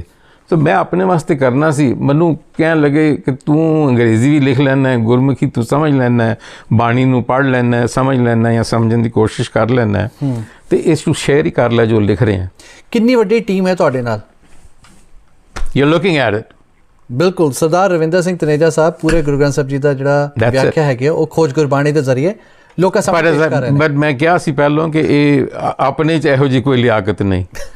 ਹਾਂ, ਮੈਨੂੰ ਤੁਸੀਂ ਦੱਸਿਆ ਸੀਗਾ, ਅਸੀਂ ਇਸ ਤੋਂ ਪਹਿਲਾਂ ਗੱਲ ਕਰ ਰਹੇ ਸੀ ਕਿ ਪੋਡਕਾਸਟ ਵੀ ਤੁਹਾਡੇ ਵੱਲੋਂ ਇੱਕ ਲਾਂਚ ਕੀਤਾ ਗਿਆ ਹੈਗਾ ਜਿਸ ਵਿੱਚ ਅਸੀਂ ਇਸ ਵਿਆਖਿਆ ਨੂੰ ਸੁਣ ਵੀ ਸਕਦੇ ਹਾਂ। ਜੀ, ਸੁਣ ਸਕਦੇ, ਉਸ ਬਾਰੇ ਵੀ ਸਾਨੂੰ ਜ਼ਰੂਰ ਦੱਸੋ। ਹਾਂਜੀ, ਸੋ ਅਸੀਂ ਇੱਕ 2020 ਸੈਪਟੈਂਬਰ ਦੇ ਵਿੱਚ ਲਾਂਚ ਕੀਤਾ ਸੀ ਪ੍ਰੋਗਰਾਮ ਜਿਹਦਾ ਨਾਮ ਹੈ ਸ਼ਬਦ ਡੇ ਜੀ। ਸਾਡਾ ਮਕਸਦ ਇਹ ਸੀ ਕਿ ਦੁਨੀਆ ਦੇ ਵਿੱਚ ਕਿਧਰੇ ਵੀ ਸਿੱਖ ਬੈਠਾ ਹੋਏ ਉਹਨੂੰ ਇੱਕ ਸ਼ਬਦ ਉਸ ਦਿਨ ਦਾ ਜੀ ਪਹੁੰਚਾ ਦਈਏ ਲੜੀਵਾਰ। ਅਸੀਂ ਕਿਹਾ ਸੀ ਨਾ ਕਿ ਸਾਡਾ ਗੋਲ ਇਹ ਹੈ ਕਿ ਸਾਰੀ ਗੁਰੂ ਗ੍ਰੰਥ ਸਾਹਿਬ ਜਿਹੜੀ ਹੈ ਪੜ੍ਹੇ ਜੀ, ਤੇ ਅਸੀਂ ਕਿਹਾ ਤੇ ਠੀਕ ਹੈ, ਅਸੀਂ ਇੱਕ ਸ਼ਬਦ ਐਟ ਅ ਟਾਈਮ ਰੋਜ਼ ਦਾ ਬਾਹਰ ਪਾ ਦਿਆਂਗੇ। ਠੀਕ ਹੈ ਜੀ। ਤੇ ਉਹ ਅਸੀਂ ਅੰਗਰੇਜ਼ੀ ਦਾ ਉਹਦਾ ਟਰਾਂਸਕ੍ਰੀਏਸ਼ਨ ਕਰਕੇ ਮੈਂ ਪਾਉਂਦਾ ਜੀ। ਉਹਦੀ ਅੰਗਰੇਜ਼ੀ ਵਿੱਚ ਪੋਡਕਾਸਟ ਵੀ ਹੁੰਦੀ ਹੈ ਜਿਹੜੀ ਕਿ ਤੁਸੀਂ ਐਪਲ ਤੇ ਜਾਂ ਸਪੋਟੀਫਾਈ ਤੇ ਵੈਬਸਾਈਟ ਦੇ ਉੱਤੇ ਵੀ ਸੁਣ ਸਕਦੇ ਹੋ। ਮੇਰੀ ਕੋਸ਼ਿਸ਼ ਇਹ ਹੁੰਦੀ ਹੈ ਕਿ 10-15 ਮਿੰਟ ਤੋਂ ਜ਼ਿਆਦਾ ਉਹ ਹੋਵੇ ਨਾ, ਕਿਉਂਕਿ ਲੋਕਾਂ ਦਾ ਇੰਨਾ ਅਟੈਂਸ਼ਨ ਸਪੈਨ ਨਹੀਂ ਹੁੰਦਾ ਬਿਲਕੁਲ ਕਿ ਸੁਣਨ ਦਾ। ਸੋ ਬਹੁਤ ਸੰਖੇਪ ਤਰੀਕੇ ਦੇ ਨਾਲ ਉਸੇ ਸ਼ਬਦ ਦਾ ਅੰਗਰੇਜ਼ੀ ਦੇ ਵਿੱਚ, ਪੰਜਾਬੀ ਦੇ ਵਿੱਚ ਉਹਦੀ ਪੋਡਕਾਸਟ ਹੁੰਦੀ ਹੈ, ਉਹ ਮੇਰੀ ਸਰਦਾਰਨੀ ਮੇਰੇ ਘਰ ਦੀ ਉਹ ਕਰਦੀ ਹੈ, ਤੇ ਅਸੀਂ ਦੋਵੇਂ ਜਿਹੜੀਆਂ ਰੋਜ਼ ਮਤਲਬ ਇਹ ਪਬਲਿਸ਼ ਕਰਦੇ ਹਾਂ, ਉਹਨਾਂ ਨੂੰ ਬ੍ਰੌਡਕਾਸਟ ਕਰਦੇ ਹਾਂ। ਇੱਕ ਦਿਨ ਵਿੱਚ ਕਿੰਨਾ ਸਮਾਂ ਦਿੰਦੇ ਹੋ ਤੁਸੀਂ ਇਸ ਇੱਕ ਅੰਗ ਨੂੰ?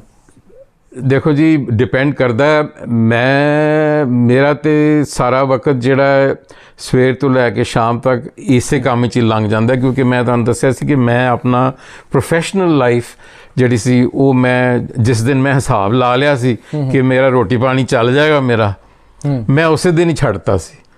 ਮੈਂ ਛਾਲ ਮਾਰਤੀ ਇਸ ਪਾਸੇ, ਔਰ ਮੈਂ ਇੰਨਾ ਕਹਿ ਦਿਆਂ ਤੁਹਾਨੂੰ ਕਿ ਮੈਂ ਬਹੁਤ ਬਲੈਸਡ ਹਾਂ ਜੀ, ਬੜਾ ਆਨੰਦਿਤ ਹਾਂ, ਔਰ ਮੈਂ ਕਹਾਂਗਾ ਕਿ ਜਿਹੜਾ ਆਨੰਦ ਲੈ ਸਕਦਾ ਕੋਈ ਉਹ ਜ਼ਰੂਰ ਲਵੇ। ਬਿਲਕੁਲ ਠੀਕ ਹੈ। ਆਪਣੇ ਦਰਸ਼ਕਾਂ ਨੂੰ ਦੱਸਣਾ ਚਾਹਾਂਗਾ ਸਰਦਾਰ ਰਵਿੰਦਰ ਸਿੰਘ ਤਨੇਜਾ ਸਾਹਿਬ ਅਗਰ ਇਹਨਾਂ ਦੀ ਪ੍ਰੋਫੈਸ਼ਨਲ ਲਾਈਫ ਦੇਖੇ ਤਾਂ ਇੱਕ ਇੰਸ਼ੋਰੈਂਸ ਕੰਪਨੀ ਦੇ ਬਕਾਇਦਾ ਡਾਇਰੈਕਟਰ ਅਹੁਦੇ ਤੋਂ ਰਿਟਾਇਰ ਹੋਏ ਨੇ, ਪਰ ਹੁਣ ਗੁਰੂ ਗ੍ਰੰਥ ਸਾਹਿਬ ਜੀ ਵਿੱਚ ਆਪਣਾ ਪੂਰੇ ਜਿਹੜਾ ਹੈਗਾ ਸਮਾਂ ਦੇ ਰਹੇ ਨੇ ਗੁਰੂ ਗ੍ਰੰਥ ਸਾਹਿਬ ਜੀ ਨੂੰ। ਗੁਰੂ ਗ੍ਰੰਥ ਸਾਹਿਬ ਜੀ ਦੀ ਵਿਆਖਿਆ ਤਾਂ ਤੁਸੀਂ ਕਰ ਰਹੇ ਹੋ, ਪਰ ਅਸੀਂ ਅੱਜ ਦੀ ਜ਼ਿੰਦਗੀ ਵਿੱਚ ਉਸ ਵਿਆਖਿਆ ਦੇ ਤਰਜਮੀ ਜਿਹੜੇ ਹੈਗੇ ਨੇ ਅਸੀਂ ਕਰਦੇ ਹਾਂ।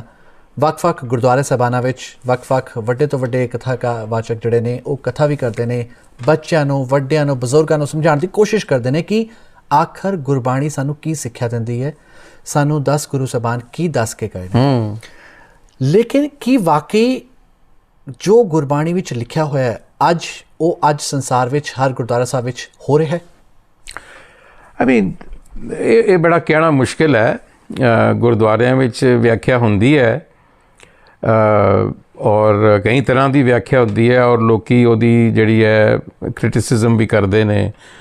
ਮੇਰਾ ਇਹ ਮੰਨਣਾ ਹੈ ਕਿ ਜਿਹੜੀ ਸੰਗਤ ਬਾਹਰ ਡਾਇਸਪੋਰਾ ਦੇ ਵਿੱਚ ਬੈਠੀ ਹੋਈ ਹੈ ਜੀ, ਮੈਂ ਇੰਡੀਆ ਦੀ ਵੀ ਗੱਲ ਕਰਦਾ ਕਿਉਂਕਿ ਮੈਨੂੰ ਆਏ ਨੂੰ ਬਹੁਤ ਦੇਰ ਹੋ ਗਈ ਹੈ ਜੀ, ਜਿਹੜੀ ਸੰਗਤ ਡਾਇਸਪੋਰਾ ਦੇ ਵਿੱਚ ਬੈਠੀ ਹੈ, ਇਹ ਪੱਕੀ ਗੱਲ ਹੈ, ਮੈਨੂੰ ਇਹ ਮੇਰੇ ਮਨ ਦੀ ਮਨੌਤ ਹੈ ਕਿ ਜਦ ਤਾਈਂ ਤੁਸੀਂ ਸਿੱਖੀ ਨੂੰ ਇੱਕ ਧਰਮ ਦੇ ਰੂਪ ਵਿੱਚ ਪੇਸ਼ ਕਰੋਗੇ ਜੀ, ਐਜ਼ ਅ ਰਿਲੀਜਨ, ਪਹਿਲੀ ਗੱਲ ਤੇ ਇਹ ਕਿ ਰਿਲੀਜਨ ਧਰਮ ਨਹੀਂ ਹੈ, ਪਰ ਅਸੀਂ ਉਹਨੂੰ ਵੀ ਮਿਕਸ ਅਪ ਕੀਤਾ ਹੋਇਆ ਜੀ, ਠੀਕ ਹੈ। ਸੋ ਪਰ ਉਹ ਗੱਲ ਵੱਖਰੀ ਹੈ, ਉਹ ਹੋਰ ਕਨਵਰਸੇਸ਼ਨ ਹੈ, ਪਰ ਅਸੀਂ ਦੋਵਾਂ ਨੂੰ ਮਿਸ਼ਰਨ ਕੀਤਾ ਹੈ।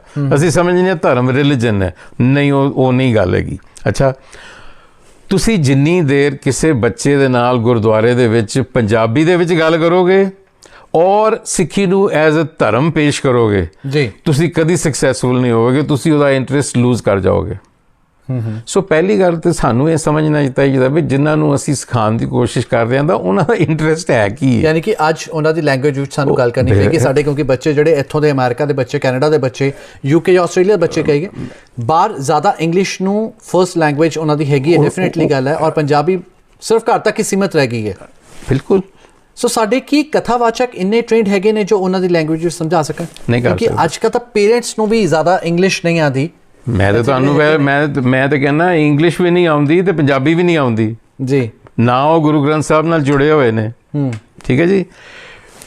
ਅਸੀਂ ਖੋਜ ਗੁਰਬਾਣੀ ਦੇ ਤਹਿਤ ਇੱਕ ਪ੍ਰੋਗਰਾਮ ਅਜੇ ਵੀ ਕੋਸ਼ਿਸ਼ ਜਾਰੀ ਹੈ ਜੀ, ਕਿ ਮੇਰਾ ਇਹ ਮੰਨਣਾ ਹੈ ਪਰਸਨਲੀ, ਔਰ ਮੈਂ ਤਿਆਰ ਵੀ ਕੀਤਾ ਪ੍ਰੋਗਰਾਮ, ਕਿ ਅਗਰ ਤੁਸੀਂ ਚਾਹੁੰਦੇ ਹੋ ਕਿ ਸਿੱਖੀ ਦੇ ਬਾਰੇ ਬੱਚਿਆਂ ਨੂੰ ਪਤਾ ਹੋਵੇ, ਅਗਰ ਤੁਸੀਂ ਚਾਹੁੰਦੇ ਹੋ ਕਿ ਉਹ ਬੱਚੇ ਫਿਰ ਅੱਗੋਂ ਸਿੱਖੀ ਦਾ ਮੈਸੇਜ ਜਿਹੜਾ ਦੁਨੀਆ 'ਚ ਲੈ ਕੇ ਜਾਣ, ਹਾਂਜੀ, ਤੇ ਸਿੱਖ ਕੌਮ ਨੂੰ 10-15 ਸਾਲ ਦੀ ਵਿਜ਼ਨ ਚਾਹੀਦੀ ਹੈ। ਰਾਈਟ। ਅਸੀਂ ਚਾਹੁੰਦੇ ਹਾਂ ਕਿ ਯਾਰ ਅੱਜ ਵਿਆਖਿਆ ਕੀਤੀ ਕੱਲ ਕੰਮ ਹੋ ਜਾਏ, ਇਉਂ ਨਹੀਂ ਹੋਣ ਲੱਗਾ। ਤੁਹਾਨੂੰ ਰੱਖਣੀ ਪਏਗੀ ਦੂਰ ਦ੍ਰਿਸ਼ਟੀ। ਤੁਸੀਂ ਇੱਕ ਜਨਰੇਸ਼ਨ ਨੂੰ ਲੈ ਕੇ ਟੁਰੋ ਜੀ, ਫਿਰ ਤੁਹਾਡਾ ਕੰਮ ਹੋਏਗਾ। ਪਰ ਅੱਜ ਜਿਹੜੀ ਜਨਰੇਸ਼ਨ ਹੈਗੀ ਹੈ, ਨੈਕਸਟ ਜਨਰੇਸ਼ਨ ਜਿਹੜੀ ਹੈਗੀ ਹੈ, ਜਾਂ ਅੱਜ ਦੀ ਨੌਜਵਾਨ ਪਨੀਰੀ ਦੀ ਅਸੀਂ ਗੱਲ ਕਰੀਏ ਤਾਂ ਨੌਜਵਾਨ ਪਨੀਰੀ ਗੁਰਦੁਆਰਿਆਂ ਤੋਂ ਦੂਰ ਹੁੰਦੀ ਜਾ ਰਹੀ ਹੈ। ਮੁਨੱਕਰ ਹੈ, ਬਿਲਕੁਲ ਮੁਨੱਕਰ ਹੈ, ਕਿਉਂਕਿ ਉਹਨਾਂ ਦੇ ਵਿਜ਼ਨ ਕੁਛ ਹੋਰ ਹੈ, ਉਹਨਾਂ ਦੀਆਂ ਪ੍ਰਾਇੋਰਟੀਜ਼ ਕੁਛ ਹੋਰ ਨੇ। ਦੂਸਰੀ ਗੱਲ, ਜਦੋਂ ਅਸੀਂ ਨੌਜਵਾਨਾਂ ਨੂੰ ਕਹਿੰਦੇ ਹਾਂ ਕਿ ਤੁਸੀਂ ਗੁਰਦੁਆਰੇ ਦੀ ਸੇਵਾ ਸੰਭਾਲੋ ਆ ਕੇ, ਉਹਨਾਂ ਦਾ ਕਹਿਣਾ ਹੁੰਦਾ ਅਸੀਂ ਐਜ਼ ਏ ਵਲੰਟੀਅਰ ਸੰਭਾਲਾਂਗੇ, ਤੁਸੀਂ ਜਿੱਥੇ ਸਾਡੀ ਡਿਊਟੀ ਲਗਾਓਗੇ ਐਜ਼ ਏ ਵਲੰਟੀਅਰ ਅਸੀਂ ਕਰ ਲਾਂਗੇ। ਪਰ ਜਦੋਂ ਅਸੀਂ ਕਹਿੰਦੇ ਹਾਂ ਕਿ ਆ ਕੇ ਮੈਨੇਜਮੈਂਟ ਨੂੰ ਸੰਭਾਲੋ, ਪ੍ਰਧਾਨ ਬਣੋ, ਟ੍ਰੈਜਰ ਬਣੋ, ਸੈਕਟਰੀ ਬਣੋ, ਹੋਰ ਮੈਂਬਰਸ ਦੀ ਜਿਹੜੀ ਡਿਊਟੀਜ਼ ਹੁੰਦੀਆਂ ਉਹ ਲਓ, ਤਾਂ ਉਸ ਤੋਂ ਉਹ ਮੁਨਕਰ ਹੋ ਜਾਂਦੇ ਨੇ। ਗੁਰਦੁਆਰੇ ਦੀ ਸੇਵਾ ਸੰਭਾਲ ਦਾ ਜ਼ਿੰਮਾ ਆਪਣੇ ਮੋਢਿਆਂ ਤੇ ਲੈਣ ਤੋਂ ਗੁਰੇਜ਼ ਕਰਦੇ ਨੇ ਅੱਜ ਦੀ ਨੌਜਵਾਨ ਪੀੜ੍ਹੀ। ਕਿਉਂ ਤੁਹਾਡੇ ਮੁਤਾਬਕ? ਆਈ ਨੋ where you're going, but ਦੇਖੋ, ਅਗਰ ਮੈਂ ਯੰਗ ਨੌਜਵਾਨ ਹੋਵਾਂ ਔਰ ਮੈਂ ਦੇਖਾਂ ਕਿ ਯਾਰ ਮੇਰੇ ਮਾਪੇ ਜਿਹੜੇ ਨੇ ਕਮੇਟੀਆਂ 'ਚ ਵੜੇ ਨੇ, ਜਿਹੜੀਆਂ ਗੱਲਾਂ ਮੈਨੂੰ ਸੁਣਾਉਂਦੇ ਨੇ, ਆਪ ਤੇ ਕਰਦੇ ਨਹੀਂ, ਝੂਠੇ ਨੇ, ਰਾਈਟ, ਦੈਟ ਇਹ ਸੱਚੀ ਗੱਲ ਹੈ ਜੀ। ਅਸੀਂ ਭਾਵੇਂ ਉੱਚੀਆਂ ਗੱਲਾਂ ਕਰ ਲਈਏ, ਰਾਈਟ, ਕਿ ਬਈ ਆਹ ਹੋਣਾ ਚਾਹੀਦਾ, ਉਂਝ ਹੋਣਾ ਚਾਹੀਦਾ। ਆਈ ਮੀਨ ਦ ਪੁਆਇੰਟ ਇਜ਼ ਕਿ ਤੁਸੀਂ ਆਪਣੇ ਅੰਦਰ ਝਾਤ ਮਾਰ ਕੇ ਵੇਖੋ ਘਰ 'ਚ ਕੀ ਪੇ ਕਰਦੇ ਹੋ ਤੁਸੀਂ। It's very simple. ਕਿਤੇ ਨਾ ਕਿਤੇ ਗੁਰਦੁਆਰਾ ਸਾਹਿਬਾਨਾਂ ਵਿੱਚ ਜਿਹੜੀ ਸਿਆਸਤ ਹੋ ਰਹੀ ਹੈ, ਉੱਥੇ ਡਾਂਗਾ ਸੋਟੇ 'ਤੇ ਚੱਲਦੇ ਨੇ, ਘਰ 'ਚ ਤੁਸੀਂ ਆ ਕੇ ਕਹਿੰਦੇ ਹੋ ਵਨ ਗੋਡ ਦੀ ਐਂਡ ਲਵ ਯੋਰ ਨੇਬਰ। ਹਾਊ ਦਾ ਹੈ? ਉਹ ਬੱਚੇ ਪਾਗਲ ਨੇ, ਬੱਚੇ ਬੜੇ ਸਿਆਣੇ ਨੇ। ਜਿਹੜੇ ਬੱਚੇ ਨੇ, ਮੈਂ ਤੁਹਾਨੂੰ ਦੱਸ ਦਿਆਂ, ਜਿਹੜੇ ਦੇਖ ਰਹੇ ਨੇ ਬਜ਼ੁਰਗ, they can see right through you. Okay, they can see your hypocrisy, ਜੀ, ਤੁਹਾਡੀ ਇਨਸਿਨਸੀਅਰਿਟੀ, ਉਹ ਉਹਨਾਂ ਨੂੰ ਦਿਸਦੀ ਹੈ। ਉਹ ਪਰ ਤੁਹਾਡੀ ਇੱਜ਼ਤ ਕਰਦੇ ਨੇ ਕਿਉਂਕਿ ਮਾਂ ਪਿਓ ਚੋਇਸ ਹੀ ਕੋਈ ਨਹੀਂ, ਬਟ ਦੇ ਨੋ ਹੂ ਯੂ ਆਰ। ਸੋ ਪਹਿਲੋਂ ਆਪਣੇ ਆਪ ਨੂੰ ਵੀ ਥੋੜਾ ਜਿਹਾ ਪਰ ਮਰੋੜ ਲਓ। ਜਦੋਂ ਤੁਹਾਡੇ ਵੱਲੋਂ ਖੋਜ ਗੁਰਬਾਣੀ.org ਵੈਬਸਾਈਟ ਲਾਂਚ ਕੀਤੀ ਗਈ, ਤੁਸੀਂ ਵੀ ਇਹ ਸਾਰੀਆਂ ਚੀਜ਼ਾਂ ਦੇਖੀਆਂ ਨੇ, ਫਿਰ ਵੀ ਗੁਰਬਾਣੀ ਦੀ ਜਿਹੜੀ ਵਿਆਖਿਆ ਹੈ ਤੁਸੀਂ ਲੋਕਾਂ ਤੱਕ ਪਹੁੰਚਾ ਰਹੇ ਹੋ। ਲੋਕੀ ਪੜ੍ਹਨਗੇ, ਉਹੀ ਪੜ੍ਹਨਗੇ ਜੋ ਗੁਰਬਾਣੀ ਦੀ ਵਿਆਖਿਆ ਤੁਸੀਂ ਤੁਹਾਡੇ ਮੁਤਾਬਕ ਜੋ ਹੈ ਤੁਸੀਂ ਉਹ ਦੱਸ ਰਹੇ ਹੋ, ਜੋ ਕਥਾ ਵਾਚਕਾਂ ਦੇ ਮੁਤਾਬਕ ਹੈ ਉਹ ਦੱਸ ਰਹੇ ਨੇ। ਪਰ ਯੰਗਸਟਰਸ ਨੂੰ ਇਹ ਕੌਣ ਦੱਸੇਗਾ ਕਿ ਅੱਜ ਸਾਡੇ ਸਾਹਮਣੇ ਬਹੁਤ ਵੱਡੀਆਂ ਐਗਜ਼ਾਮਪਲਸ ਨੇ ਕਿ ਵੱਡੀਆਂ ਜਿਹੜੀ ਗਿਰਜਾ ਘਰਾਂ ਨੇ, ਚਰਚਿਸ ਨੇ, ਉਹ ਵਿਕ ਰਹੀਆਂ ਨੇ। ਕਿਉਂ? ਕਿਉਂਕਿ ਉਹਨਾਂ ਨੂੰ ਸੰਭਾਲਣ ਵਾਲਾ ਕੋਈ ਨਹੀਂ ਹੈ। ਨਹੀਂ, ਬਿਕੋਜ਼ ਰਿਲੀਜਨ ਤੋਂ ਲੋਕਾਂ ਦਾ ਮਨ ਉੱਠਿਆ ਹੋਇਆ ਹੈ। ਕੀ ਤੁਹਾਨੂੰ ਲੱਗਦਾ ਕਿ ਅੱਜ ਤੋਂ 30-35 ਸਾਲ ਬਾਅਦ ਸਾਡੀ ਵੀ ਇਹੀ ਹੋਏਗਾ? ਗੁਰਦੁਆਰੇ ਵਿੱਚ ਜੋ ਅੱਜ ਬਜ਼ੁਰਗ ਸੰਭਾਲ ਰਹੇ ਨੇ, ਬੱਚੇ ਆਉਣ ਨੂੰ ਤਿਆਰ ਨਹੀਂ ਅੱਗੇ, ਜਾਂ ਉਹ ਵੀ ਜਦੋਂ ਬਜ਼ੁਰਗ ਹੋਣਗੇ ਠੀਕ ਹੈ ਅਸੀਂ ਉਦੋਂ ਸੰਭਾਲ ਲੈਣਗੇ ਜਦੋਂ ਉਹਨਾਂ ਕੋਲ ਹੋਰ ਕੋਈ ਕੰਮ ਨਹੀਂ ਹੋਏਗਾ? ਨਹੀਂ, ਮੇਰਾ ਇਹ ਖਿਆਲ ਨਹੀਂ ਹੈ। ਮੈਂ ਤੁਹਾਨੂੰ ਦੱਸਦਾ ਕਿ 1959 ਦੇ ਵਿੱਚ ਖੁਸ਼ਵੰਤ ਸਿੰਘ ਜੀ, ਉਹਨੇ ਪਹਿਲੀ ਕਿਤਾਬ ਲਿਖੀ ਸੀ ਸਟੈਂਡਰਡ ਹਿਸਟਰੀ ਰੀਸੈਂਟ ਟਾਈਮਸ ਦੇ ਅੰਦਰ, ਠੀਕ ਹੈ ਜੀ, ਇੱਥੇ ਹੀ USA 'ਚ ਬਹਿ ਕੇ ਉਹਨਾਂ ਨੇ ਇਸੇ ਗੱਲ ਦਾ ਜ਼ਿਕਰ ਕੀਤਾ ਸੀ ਜੋ ਮੈਂ ਤੁਹਾਨੂੰ ਜ਼ਿਕਰ ਕੀਤਾ ਹੁਣੇ। 1959 ਦੇ ਵਿੱਚ ਉਹਨਾਂ ਨੇ ਇਹ ਪ੍ਰਿਡਿਕਸ਼ਨ ਕੀਤੀ ਸੀ ਕਿ ਵੀ ਸਿੱਖ ਜਿਸ ਰਫ਼ਤਾਰ ਦੇ ਨਾਲ ਆਪਣੇ ਕੇਸਾਂ ਨੂੰ ਬੇਅਦਬੀ ਕਰ ਰਹੇ ਨੇ, ਇਹ ਹੋਰ 20-30 ਸਾਲ ਦੀ ਗੱਲ ਹੈ, ਸਾਰੇ ਖਤਮ ਹੋ ਜਾਏਗਾ। ਸੋ ਉਸ ਗੱਲ ਨੂੰ ਹੋ ਗਏ ਨੇ ਕਿੰਨੇ ਸਾਲ? 70 ਸਾਲ। ਅਸੀਂ ਬਰਕਰਾਰ ਹਾਂ, ਕਾਇਮ ਹਾਂ, ਸਾਡੀ ਗਿਣਤੀ ਵਧੀ ਹੈ। ਪਰ ਉਦੋਂ ਪੋਲਿਟਿਕਸ, ਗੁਰਦੁਆਰਿਆਂ ਵਿੱਚ ਪੋਲਿਟਿਕਸ, ਕਿਉਂਕਿ ਗੁਰਦੁਆਰੇ ਉਦੋਂ ਗਿਣੇ ਮਿੱਥੇ ਹੁੰਦੇ ਸੀ, ਅੱਜ ਗੁਰਦੁਆਰੇ ਬਹੁਤ ਸਾਰੇ ਹੋ ਚੁੱਕੇ ਨੇ। ਚਲੋ ਚੰਗੀ ਗੱਲ ਹੀ ਹੈ, ਜਦੋਂ ਜਿੰਨੇ ਗੁਰਦੁਆਰਾ ਸਾਹਿਬ ਵਧਣਗੇ ਚੰਗੀ ਗੱਲ ਹੀ ਹੈ, ਸਾਡੀ ਗੁਰਬਾਣੀ ਵਧੇਗੀ। ਪਰ ਮੈਂ ਤੁਹਾਨੂੰ ਦੱਸਣਾ ਨਾ, ਨਾਲ ਦੇ ਨਾਲ ਜੀ, ਅਗਰ ਬੱਚਾ ਮਨੁੱਕਰ ਹੋ ਰਿਹਾ ਗੁਰਦੁਆਰੇ ਆਉਣ ਨੂੰ ਤੁਸੀਂ ਠੀਕ ਹੈ, ਲੇਕਿਨ ਉਹਦੇ ਨਾਲ ਜਿਹੜੀ ਪੈਰਲਲ ਡਿਵੈਲਪਮੈਂਟ ਚੱਲ ਰਹੀ ਹੈ ਉਹ ਵੀ ਤੇ ਦੇਖੋ ਨਾ। ਇੱਥੇ ਜਿਹੜੇ ਗੁਰਦੁਆਰਿਆਂ ਤੋਂ ਬਾਹਰ ਸੰਸਥਾਵਾਂ ਬਣ ਰਹੀਆਂ ਨੇ ਜੀ ਸਿੱਖਾਂ ਦੀਆਂ, ਜਿਸ ਤਰ੍ਹਾਂ ਜਿਹੜੇ ਤੁਹਾਡੇ ਜੈਕਾਰਾ ਹੈ ਜਾਂ ਸਿੱਖ ਰਿਸਰਚ ਇੰਸਟੀਟਿਊਟ ਹੈ, ਹਾਂਜੀ, ਜਿਨ੍ਹਾਂ ਨਾਲ ਮੇਰਾ ਵੀ ਵਾਸਤਾ ਰਿਹਾ ਹੈ ਵੀ ਹੈ, ਉਹ ਕੌਣ ਕਰ ਰਿਹਾ? ਯੰਗਸਟਰਸ, ਬਿਲਕੁਲ, ਜਿਹੜੇ ਬੜੇ ਫੁੱਲੀ ਕਮਿਟਡ ਨੇ ਸਿੱਖੀ ਨੂੰ, ਉਹ ਕਰ ਹੀ ਰਹੇ ਨੇ ਨਾ ਜੀ। ਸੋ ਪ੍ਰੋਬਲਮ ਸਿੱਖੀ ਨੂੰ ਬਰਕਰਾਰ ਕਰਨ ਦੀ ਨਹੀਂ, ਜਿੰਨੀ ਕਿ ਗੁਰਦੁਆਰਿਆਂ ਦੀ ਪ੍ਰੋਬਲਮ ਹੈ। ਗੁਰਦੁਆਰੇ ਵੀ ਉਹ ਜਿਹੜੇ ਅੱਜ ਦੇ ਮਤਲਬ ਬਣੇ ਹੋਏ ਜਿਸ ਤਰ੍ਹਾਂ ਦੇ ਹੈਗੇ ਨੇ ਜੀ, ਮੈਨੂੰ ਇਸ਼ੂ ਉਹਨਾਂ ਨਾਲ ਹੈ। ਸੋ ਗੁਰਦੁਆਰਾਸ ਹੈਵ ਟੂ ਬੀ ਰੀ-ਇੰਜੀਨੀਅਰਡ, ਤੇ ਉਹ ਰੀ-ਇੰਜੀਨੀਅਰਿੰਗ ਕਰ ਹੀ ਰਹੇ ਨੇ, ਕਿਉਂਕਿ ਗੁਰਦੁਆਰਾ ਸਾਹਿਬ ਦੇ ਉੱਤੇ ਪੈਸਾ ਬਹੁਤ ਲਗਾਇਆ ਜਾ ਰਿਹਾ ਹੈ। ਉਹ ਪੋਲਿਟਿਕਸ ਹੈ ਸਾਰੀ ਜੀ। I mean, I'm sorry, but ਮੇਰੀ ਵਿਊ ਗੁਰਦੁਆਰਿਆਂ ਦੀ ਹੈ, it's nothing but politics.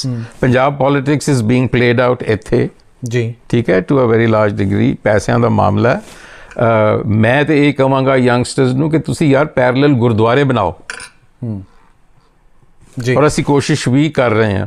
ਹੁਣ ਮੈਂ ਤੁਹਾਨੂੰ ਦੱਸਾਂ ਕਿ ਜਦੋਂ ਮੈਂ ਕਹਿੰਦਾ ਵੀ 25-30 ਸਾਲ ਦੀ ਵਿਜ਼ਨ ਰੱਖੋ, ਮੈਂ ਇੱਕ ਸਲਾਹ ਦਿੱਤੀ ਸੀ, ਉਹ ਮੈਂ ਅਜੇ ਵੀ ਦਿੰਦਾ ਹੀ ਰਹਾਂਗਾ ਕਿ ਤੁਸੀਂ ਜੇ ਅਸੀਂ ਇਹ ਗੱਲਬਾਤ ਕਰ ਰਹੇ ਸਾਂ ਕਿ ਅਗਰ ਅਸੀਂ 25 ਜਾਂ 30 ਬੱਚੇ ਜਾਂ 25 ਜਾਂ 30 ਫੈਮਿਲੀਜ਼ ਨੂੰ ਕਮਿਟਮੈਂਟ ਲੈ ਲਈਏ ਜੀ ਸਾਰੀ ਦੁਨੀਆ ਵਿੱਚੋਂ, ਇਹ ਬਹੁਤਾ ਨੰਬਰ ਨਹੀਂ ਹੈ।